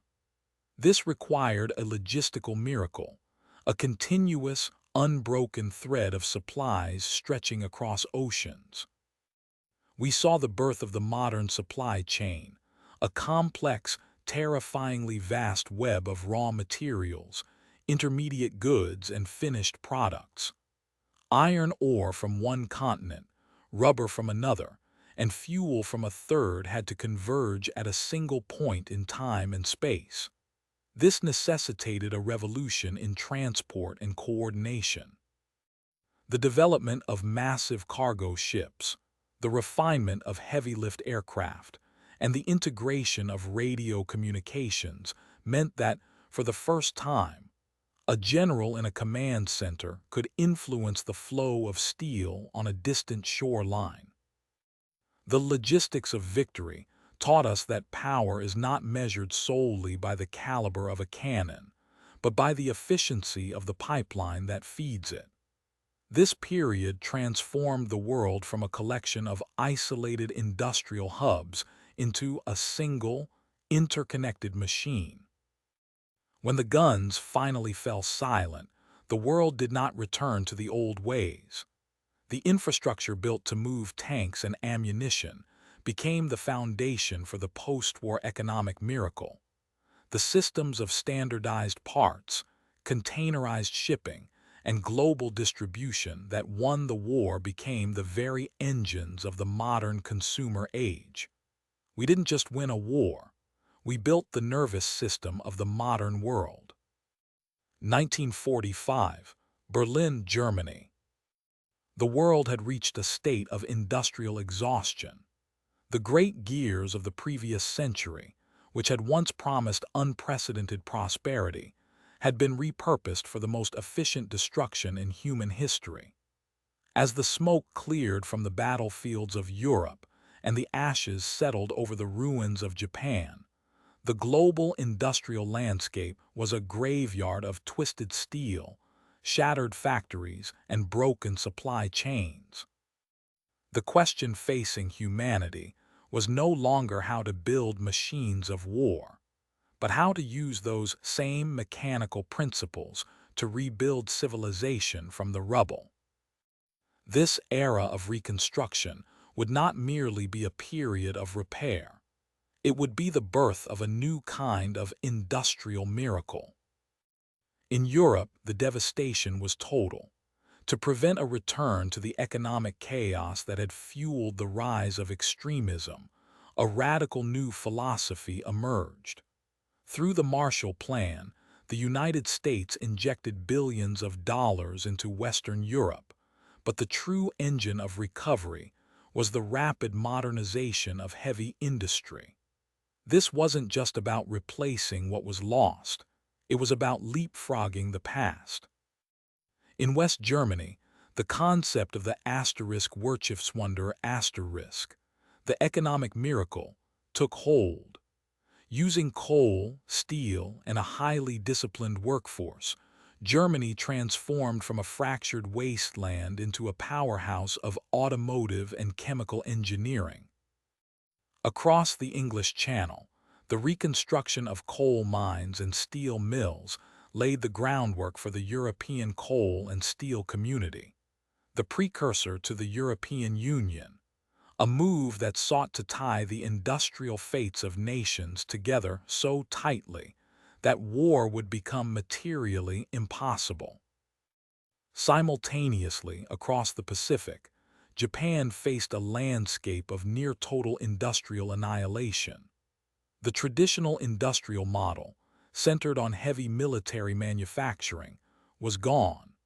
Under the watchful eye of the Allied occupation, Japan underwent a profound structural metamorphosis. Deprived of its imperial ambitions, the nation turned its industrial focus toward consumer goods and high-precision technology. This period saw the rise of a uniquely Japanese approach to industrial management. Companies began to move away from the rigid, wasteful production methods of the early 20th century, moving instead toward what would become known as lean manufacturing. By focusing on efficiency, waste reduction, and total quality management, Japanese firms began to master the art of the high-quality, mass-produced machine. What started as the rebuilding of small textile mills and light electronics would, within a generation, evolve into a global dominance in robotics, automobiles, and semiconductors. The reconstruction of Europe and Japan proved a vital lesson in the history of the Industrial Revolution. Industry is not just a collection of machines and factories. It is the circulatory system of social stability.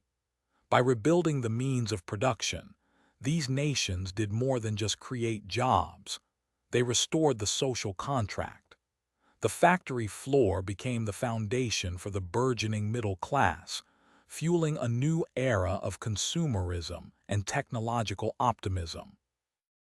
As the 1950s gave way to the 1960s, the scars of the Second World War began to fade, replaced by the hum of assembly lines and the glow of new urban skylines. The industrial world had survived its darkest hour, and in the process, it had learned how to reinvent itself for a new, interconnected age. 1945, New Mexico. In the blinding flash of the Trinity test, humanity did not just witness a new weapon. We witnessed the unlocking of the fundamental energy that fuels the stars. For centuries, the industrial engine had been fueled by the burning of matter, the combustion of wood, the smelting of coal, and the refining of oil. But as the world emerged from the devastation of the Second World War, a new, terrifyingly potent frontier appeared on the horizon. We had learned to split the atom, and with that discovery, the very definition of power was about to undergo a radical transformation. As the mid-century approached, The promise of nuclear energy felt less like science fiction and more like a secular miracle. The logic was seductive. If a single gram of uranium could produce as much energy as tons of coal, then the scarcity that had driven human conflict for millennia could, theoretically, be eliminated. We entered an era of atoms for peace, where the terrifying potential of the bomb was being channeled into the promise of limitless, carbon-free electricity. The engineering required to harness this force was unlike anything seen during the steam or electric revolutions. Instead of the rhythmic, mechanical movement of pistons or the flowing electrons of a copper grid, we were now dealing with the management of subatomic chaos. The development of the first commercial nuclear power plants represented a monumental leap in industrial sophistication.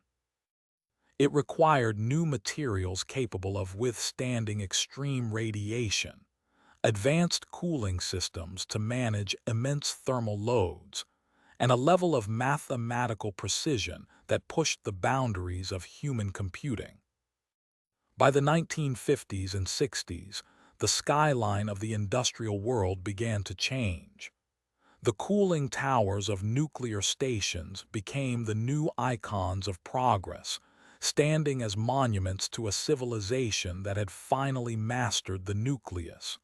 For a period, the dream was intoxicating, too cheap to meter. The prospect of an industrial society powered by the silent, invisible heartbeat of the atom promised a world of abundance, where the heavy lifting of manufacturing and the heating of cities would no longer require the soot and smog of the coal age. However, this new frontier came with a heavy psychological and technical price. Unlike the predictable failures of a steam boiler, a nuclear excursion carried stakes that were existential. The industrial complex had to evolve not just in its capacity to produce, but in its capacity to contain. We had to invent entire disciplines of safety engineering, radiation shielding, and long-term waste management. The industry was no longer just about extraction and assembly. It was about the stewardship of a force that outlasts human civilization itself. As we moved into the latter half of the 20th century, the nuclear age became a symbol of the dual nature of industrial progress. It was a testament to our supreme ingenuity and a reminder of our profound vulnerability.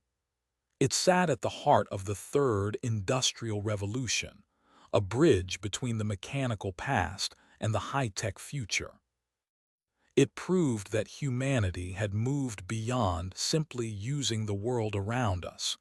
We had begun to manipulate the very fabric of reality to power our ambitions.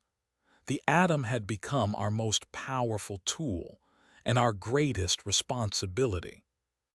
December 23, 1947, Bell Laboratories, New Jersey.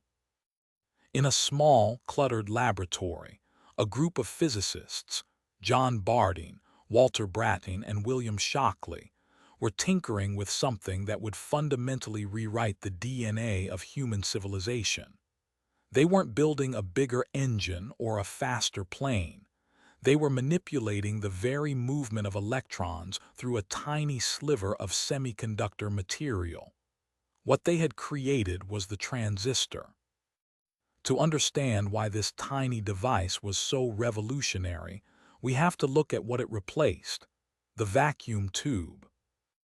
For the first half of the 20th century, the vacuum tube was the undisputed king of the electronic world. If you wanted to amplify a radio signal, process a mathematical calculation, or transmit a voice across the ocean, you needed these glass envelopes.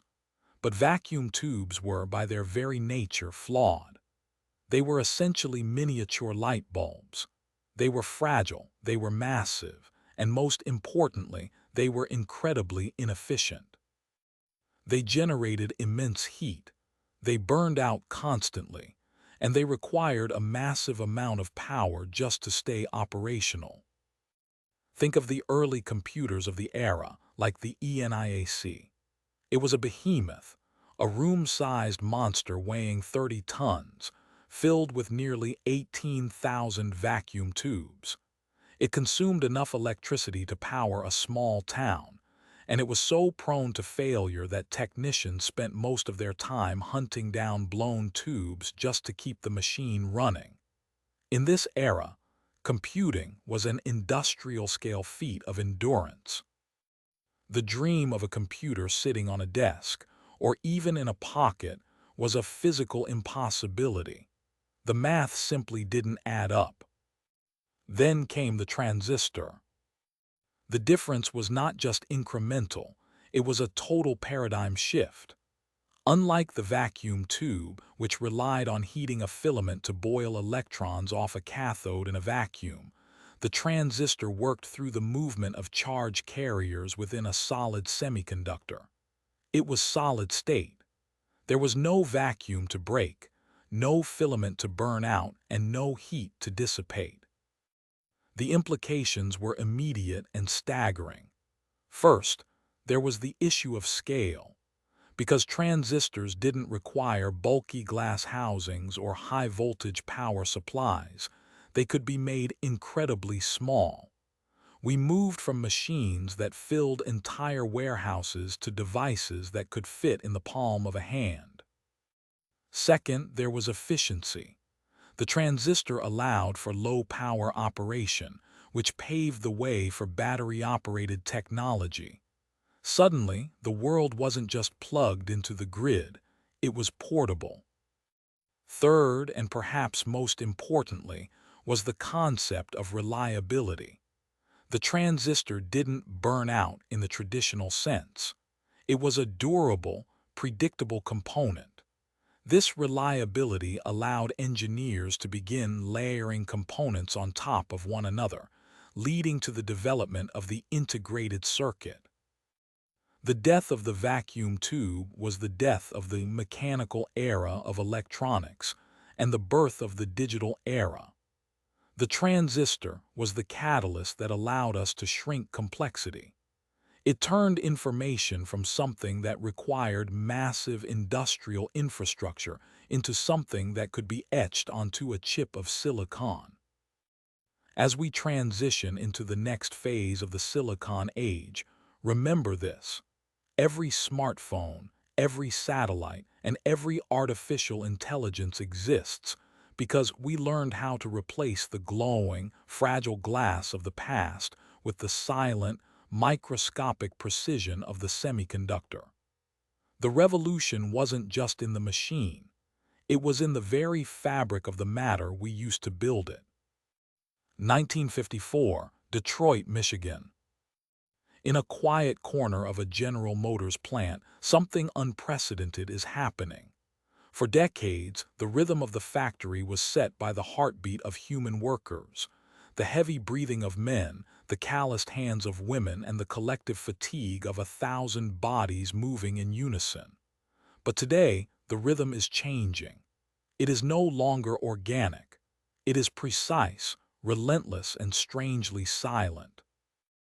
A mechanical arm, guided not by muscle but by programmed logic, swings into place. It performs a task with a mathematical perfection that no human could ever replicate, and more importantly, it never tires. It does not need a lunch break. It does not need sleep. It does not feel the crushing monotony of the repetitive motion. This is the dawn of the first wave of true automation. To understand this moment, we have to look back at what came before. For nearly 2 centuries, the industrial revolutions were about augmenting human strength. We built steam engines to replace the horse. We built internal combustion engines to replace the carriage. But the human element, the decision-making, the fine motor skills, the oversight, remained firmly in the hands of people. The machine was the tool, but the human was still the operator. The mid-20th century changed the fundamental equation. With the invention of the transistor and the refinement of early computer science, we transitioned from the era of mechanical power to the era of control logic. We were no longer just building machines that could move heavy objects. We were building machines that could think through a sequence of instructions. The catalyst for this shift was the need for precision and scale. As the post-war economic boom exploded, industries faced a paradox. They needed to produce more goods, faster and more cheaply than ever before, but the complexity of modern manufacturing was outstripping the limits of human dexterity. Enter the Unimate, the world's first industrial robot. Developed by George Devall and Joseph Engelberger, this hydraulic behemoth was designed to perform the 3DS, tasks that were dull, dirty, or dangerous. As these machines moved from experimental prototypes into the heart of the assembly line, the social fabric began to stretch. In the factories of the Midwest and the industrial hubs of Japan, a new tension emerged. On one hand, automation promised a world of unprecedented abundance, cheaper cars, more reliable electronics, and a liberation from the most soul-crushing forms of manual labor. On the other hand, it introduced a profound existential anxiety. For the first time in history, the threat wasn't just that a machine would take a man's strength, but that it would take his function. The blue-collar worker, once the backbone of the middle class, suddenly found themselves in competition with a piece of silicon and steel that didn't demand a wage. This was the first great tremor of the digital revolution. It set the stage for a world where the line between tool and worker would continue to blur, sparking a debate about labor, value, and the very purpose of human effort. A debate that, as we will see, is only just beginning. October 4, 1957, Moscow, Soviet Union. The world changed in an instant, not with the roar of a factory engine or the clatter of a loom, but with a single, piercing beep transmitted from the void. The launch of Sputnik 1 was more than a scientific milestone. It was a seismic shock to the industrial psyche of the planet. It signaled that the competition for supremacy, the same competition that had driven the steam engine and the assembly line, had officially escaped the atmosphere. To understand the space race, we must view it not merely as a journey of exploration, but as the ultimate expression of industrial mobilization. If the first industrial revolution was about mastering steam, and the second was about mastering electricity, the mid-20th century saw a desperate, frantic struggle to master the very physics of escape. Following the devastation of World War II, the Cold War transformed the global economy into a massive, high-stakes laboratory. The United States and the Soviet Union were locked in a duel where the prize was not just territory, but the absolute proof of industrial superiority. In this era, the factory was no longer just producing cars or steel beams.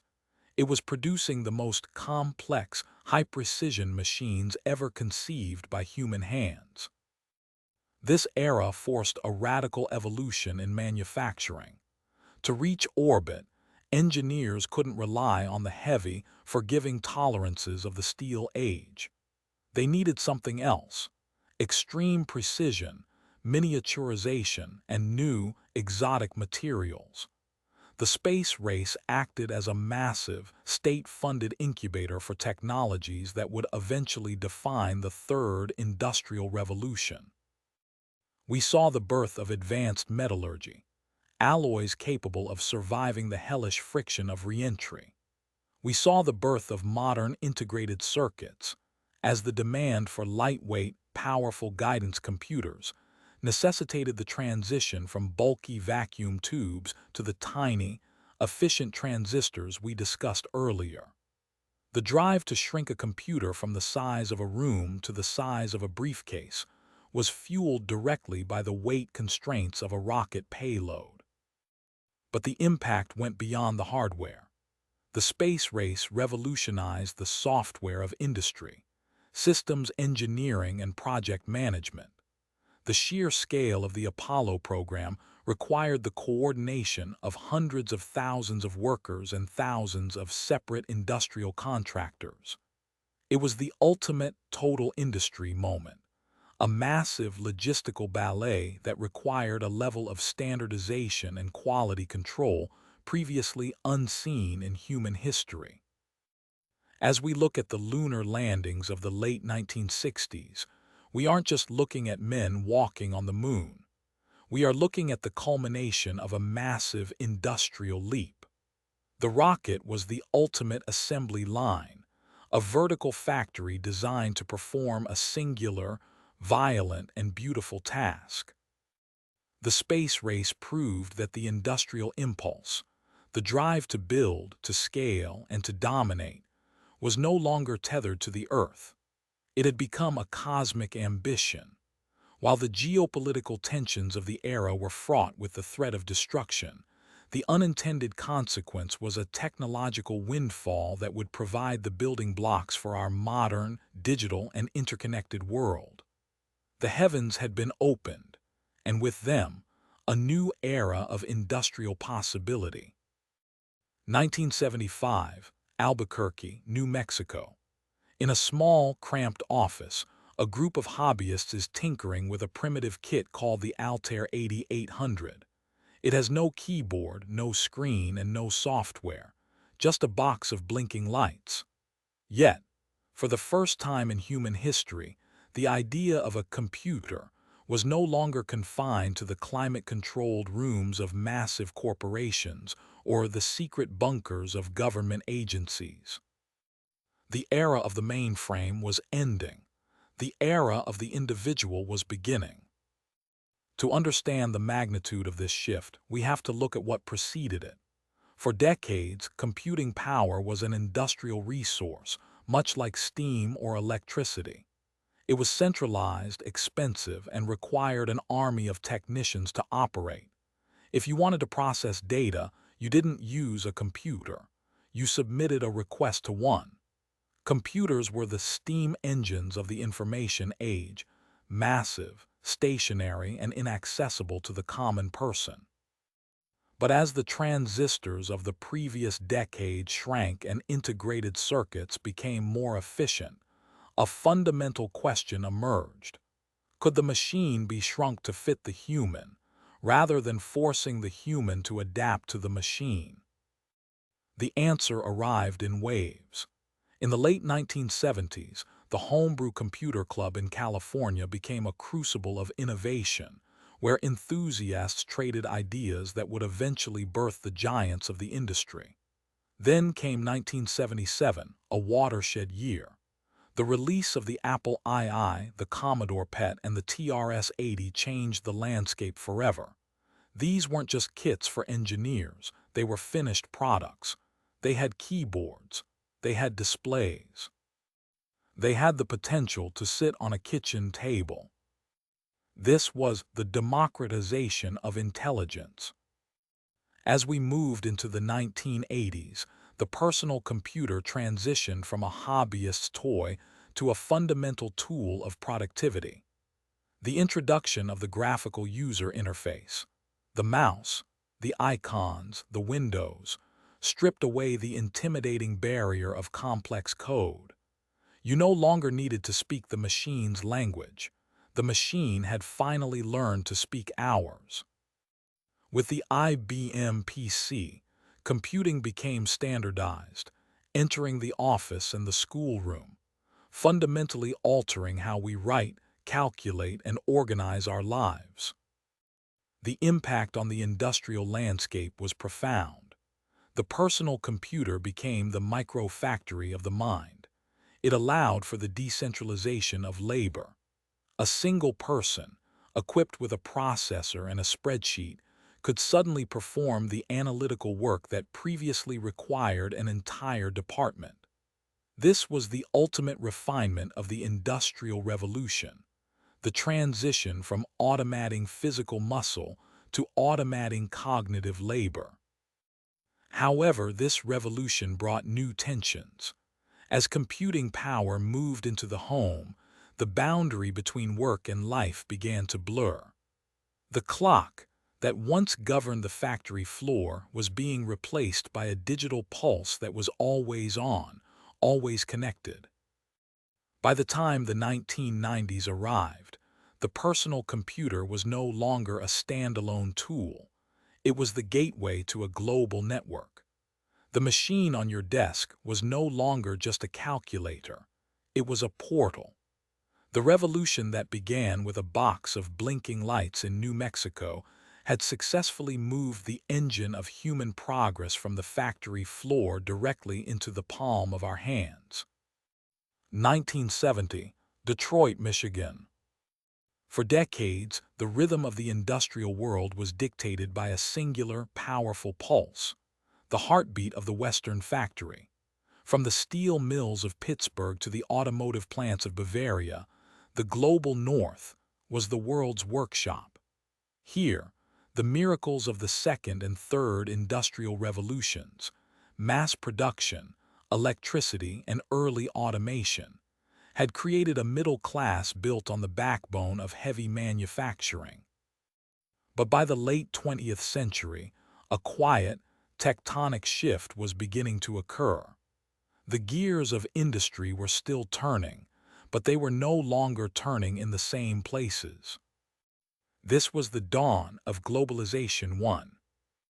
To understand this shift, we have to look at the convergence of three massive forces: the revolution in logistics, the revolution in communication, and the revolution in geopolitics. First, the world became physically smaller. The advent of the standardized shipping container in the 1950s and 60s acted like a universal language for cargo. It slashed the cost of moving goods across oceans, turning the high seas from a barrier into a highway. Simultaneously, the digital revolution, the very thing we discussed in the previous chapter, provided the nervous system for this new body. For the first time, a manager in New York could track a shipment in Singapore or coordinate a production schedule in Mexico in near real time. But the true catalyst was the search for efficiency. As Western economies matured, the cost of labor began to rise. The highly regulated, unionized, and expensive workforce of the West became a liability in an increasingly competitive global market. Corporations began to look toward the horizon, seeking out comparative advantages. They looked to the developing world, nations with vast pools of young, inexpensive labor and lower regulatory hurdles. This was the great outsourcing. The industrial landscape began to fragment. We saw the deindustrialization of the West, the hollowed-out rust belts, where once thriving cities fell into decay as their factories packed up and moved. In their place, a new industrial map emerged. The manufacturing of textiles, electronics, and consumer goods migrated to the shores of East Asia and Southeast Asia. China, in particular, began its meteoric ascent, transforming from an agrarian society into the factory of the world. By leveraging massive infrastructure investments and a relentless drive for export-oriented growth. This era redefined the concept of a product. A single smartphone was no longer the product of a single nation. It was a global mosaic. The design might happen in California, the high-end semiconductors might be etched in Taiwan, the raw minerals might be mined in Africa, and the final assembly might take place in a massive facility in Shenzhen. Globalization 1 brought unprecedented prosperity to billions, lifting hundreds of millions out of absolute poverty and creating a hyperconnected global consumer culture. But it also created a profound fragility. We traded local resilience for global efficiency. We built a world where a single blockage in the Suez Canal or a localized political tremor could cause a systemic shockwave that felt the entire planet. The industrial world was no longer a collection of independent engines.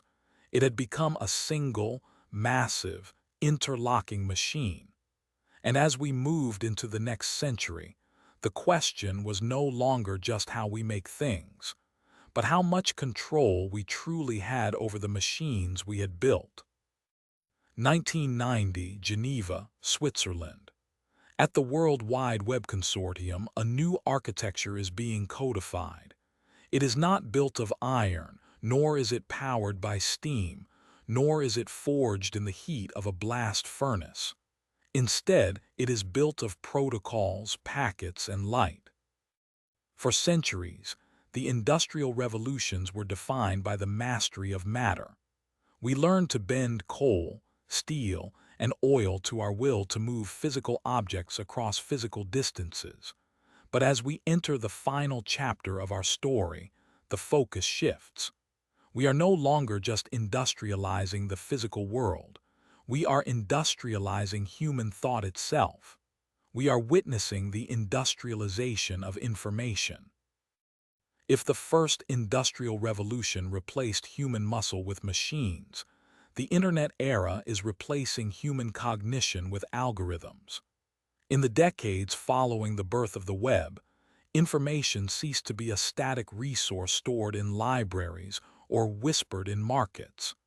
It became a raw material, a commodity to be mined, refined, and traded at a scale and speed that would have been incomprehensible to a Victorian factory owner. Consider the shift in scale. In the age of the steam engine, a factory produced a finite number of goods. In the internet era, the factory is the network itself, and its output is data. Every click, every search, every digital transaction is a pulse of raw material flowing through a global nervous system. This data is processed by massive server farms, the digital cathedrals of our age, which function much like the coal-fired power plants of the 19th century. They consume vast amounts of energy to fuel the processing of a new kind of fuel, intelligence. This era has fundamentally redefined the concept of production. In the old world, value was found in the tangible, a bolt of cloth, a locomotive, a steel girder. Today, value is found in the intangible. The most powerful companies on Earth no longer own the largest mines or the most extensive railways. They own the platforms and the algorithms that manage the flow of information. They have built digital assembly lines where data is ingested, parsed by machine learning, and spit back out as targeted advertisements, predictive models, or personalized content. But this industrialization comes with a profound social cost, echoing the disruptions of the past. Just as the Luddites feared the power loom would render their skills obsolete, the modern workforce faces a digital displacement. The cognitive labor that once defined the middle class is being automated.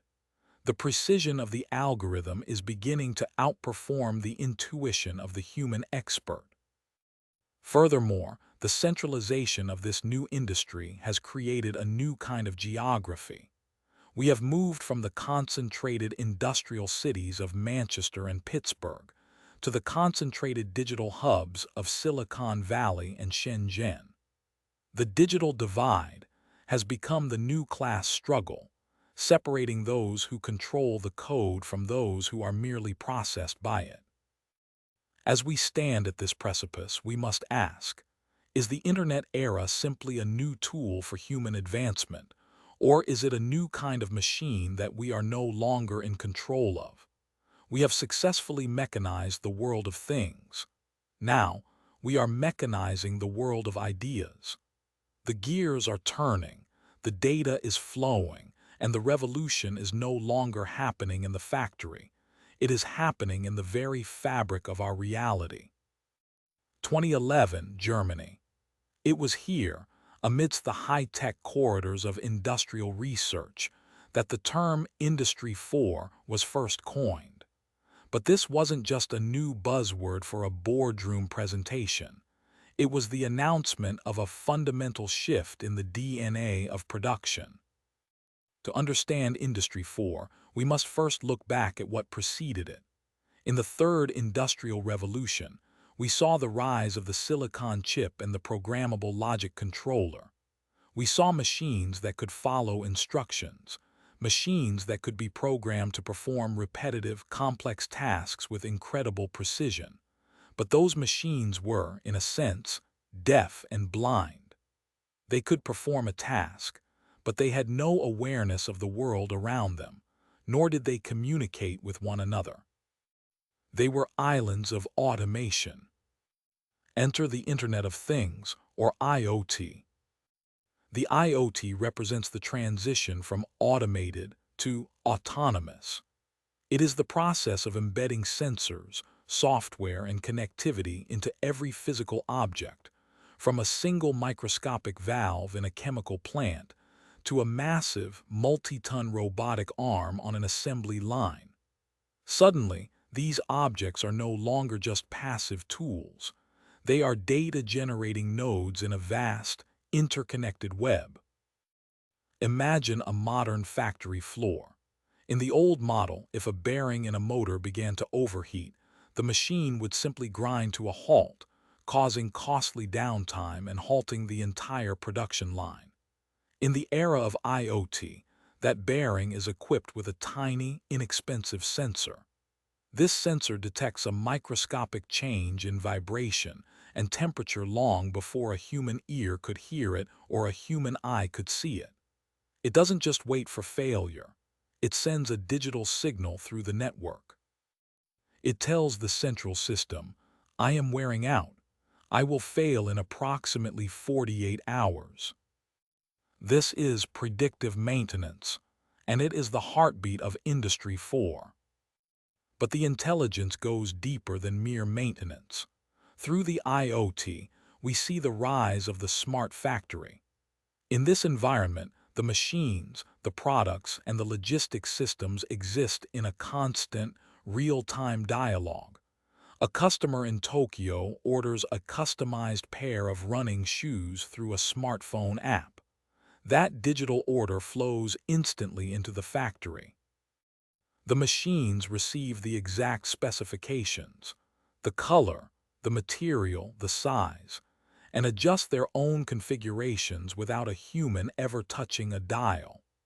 As the shoes move down the line, sensors track their progress, updating the global supply chain in real time, ensuring that the shipping container is ready the moment the product leaves the assembly belt.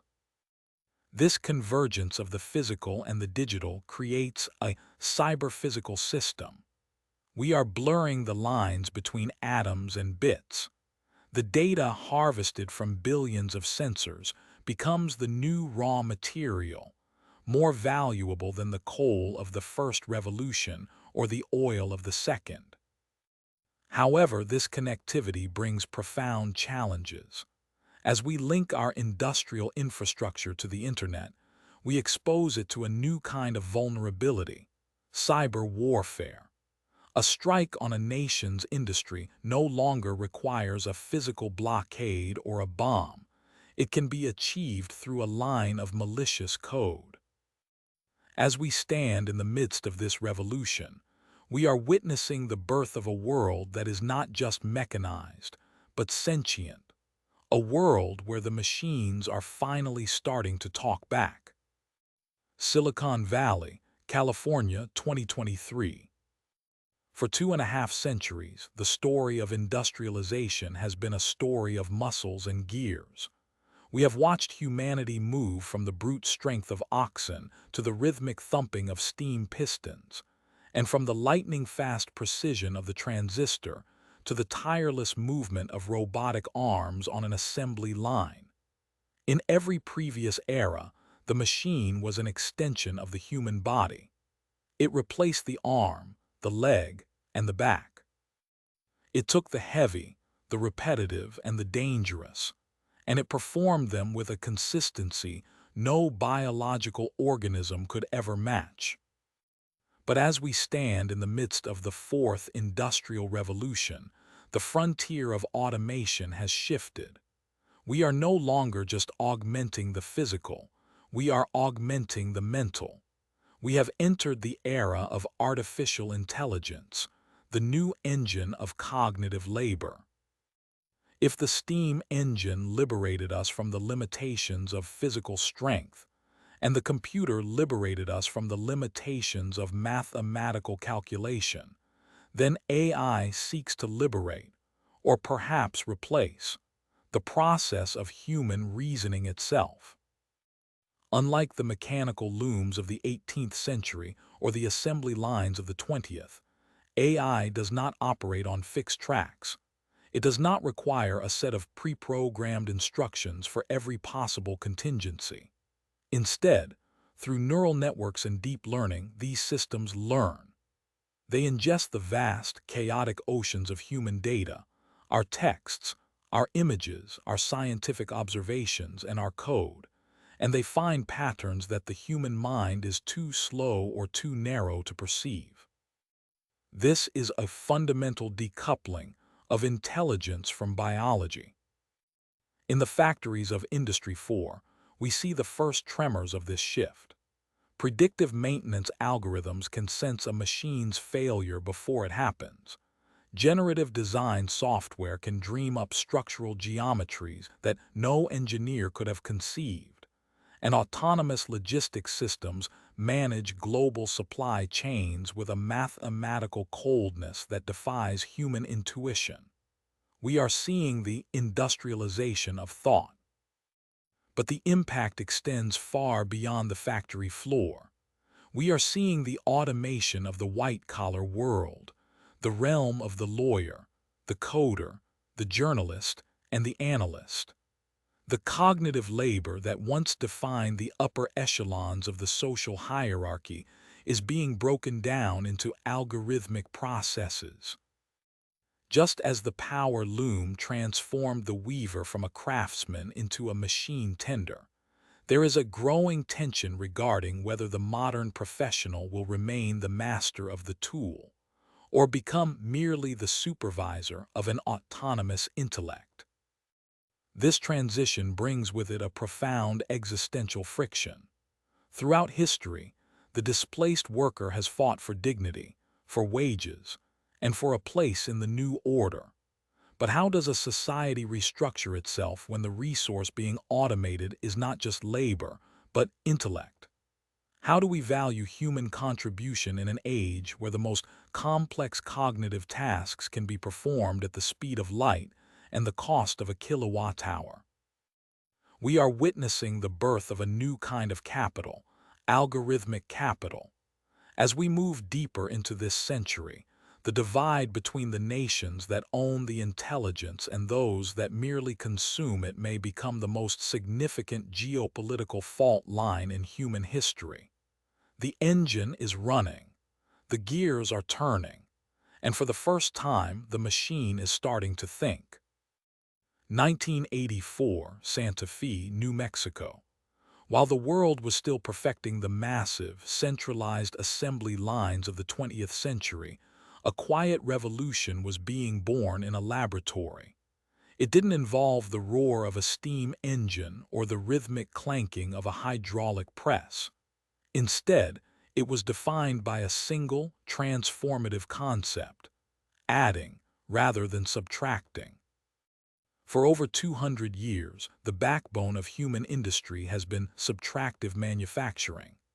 Whether it was a blacksmith hammering hot iron, a carpenter carving wood, or a modern CNC machine milling a block of steel, the process was essentially the same. You start with a raw mass of material, and you cut, drill, or grind away everything that isn't the final product. It is a process of waste.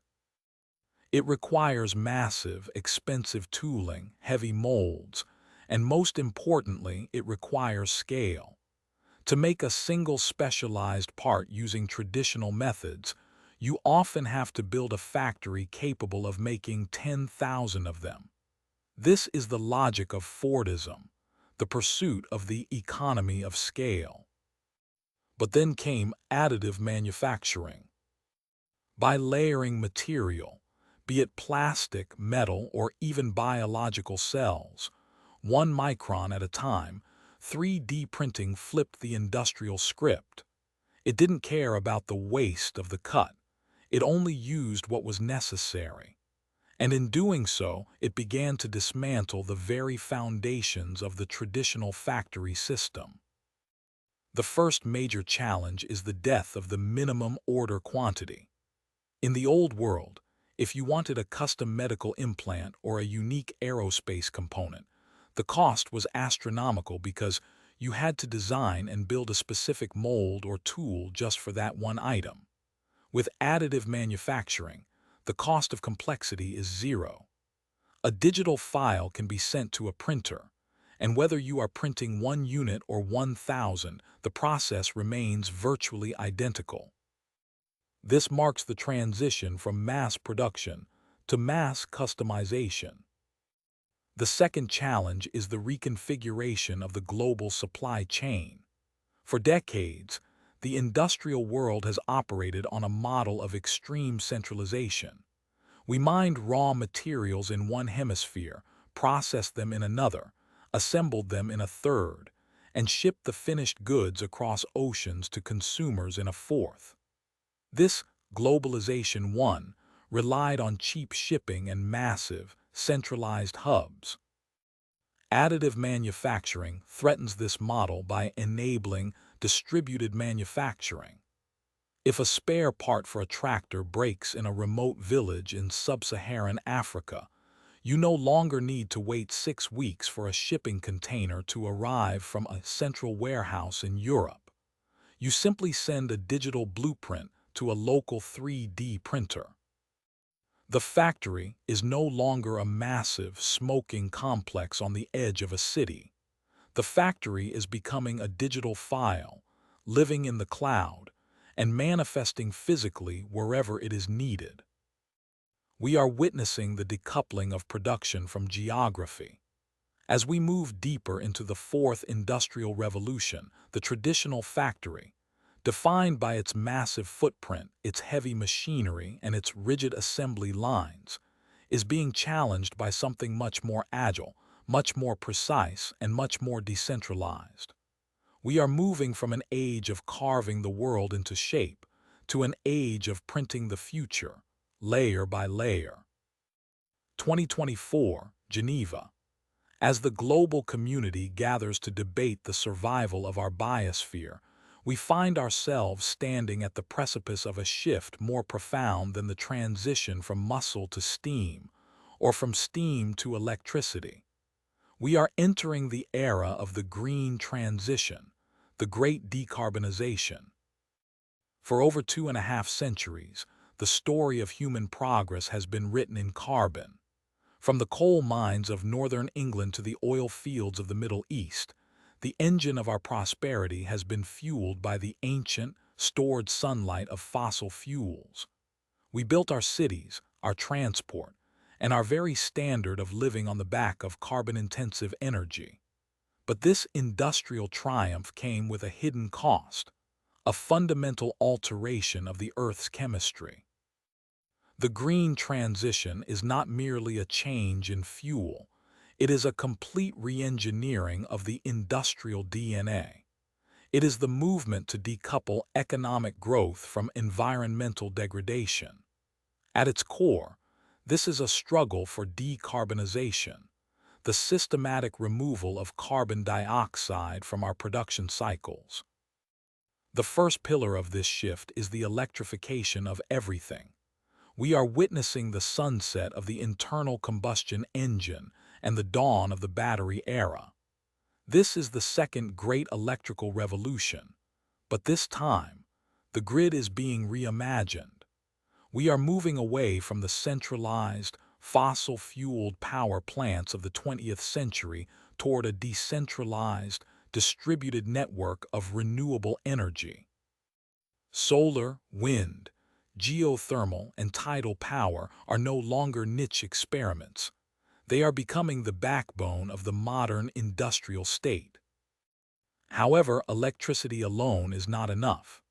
The hard-to-abate sectors, heavy industry, steel manufacturing, and chemical production, require a different kind of alchemy. This is where the new industrial frontier lies.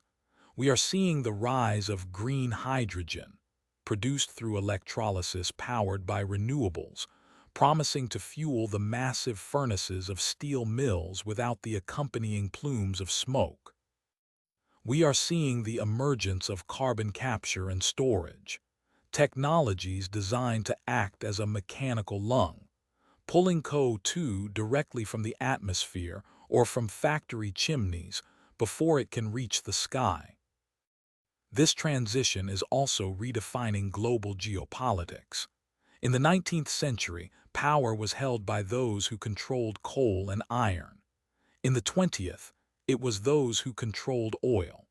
In the 21st, the new resource wars may be fought over the minerals required for the green economy: lithium, cobalt, copper, and rare earth elements. The industrial map is being redrawn, shifting influence toward nations that control the supply chains of the renewable era. But perhaps the most radical element of this shift is the move toward a circular economy. For centuries, industrialism followed a take-make-waste, linear model. The green transition demands a closed loop, where the waste of one process becomes the feedstock for another, and where recycling and material efficiency are baked into the very design of every product. As we look back at the smokestacks of the first industrial revolution, we realize that the era of unlimited, carbon-based growth has reached its ecological limit. The green transition is our attempt to build a new kind of civilization, one that is not powered by the destruction of our past, but by the sustainable intelligence of our future. The gears are turning, the wind is blowing, and the sun is rising on a new industrial age. 2050, a nameless facility, perhaps in a sprawling megalopolis or a silent, automated hub in the desert. For nearly 3 centuries, the story of the Industrial Revolution has been a story of externalization. We built machines to replace our muscles. We built engines to replace our horses. We built computers to replace our arithmetic. We have always used technology to extend the reach of the human hand and the speed of the human foot. But as we stand on the precipice of the next great transition, the boundary between the tool and the user is beginning to dissolve. We are no longer just building machines to serve us. We are beginning to integrate them into the very fabric of our existence. The first pillar of this new era is the total automation of agency. We have moved past the simple robotics of the 20th century, machines that followed a rigid repetitive script.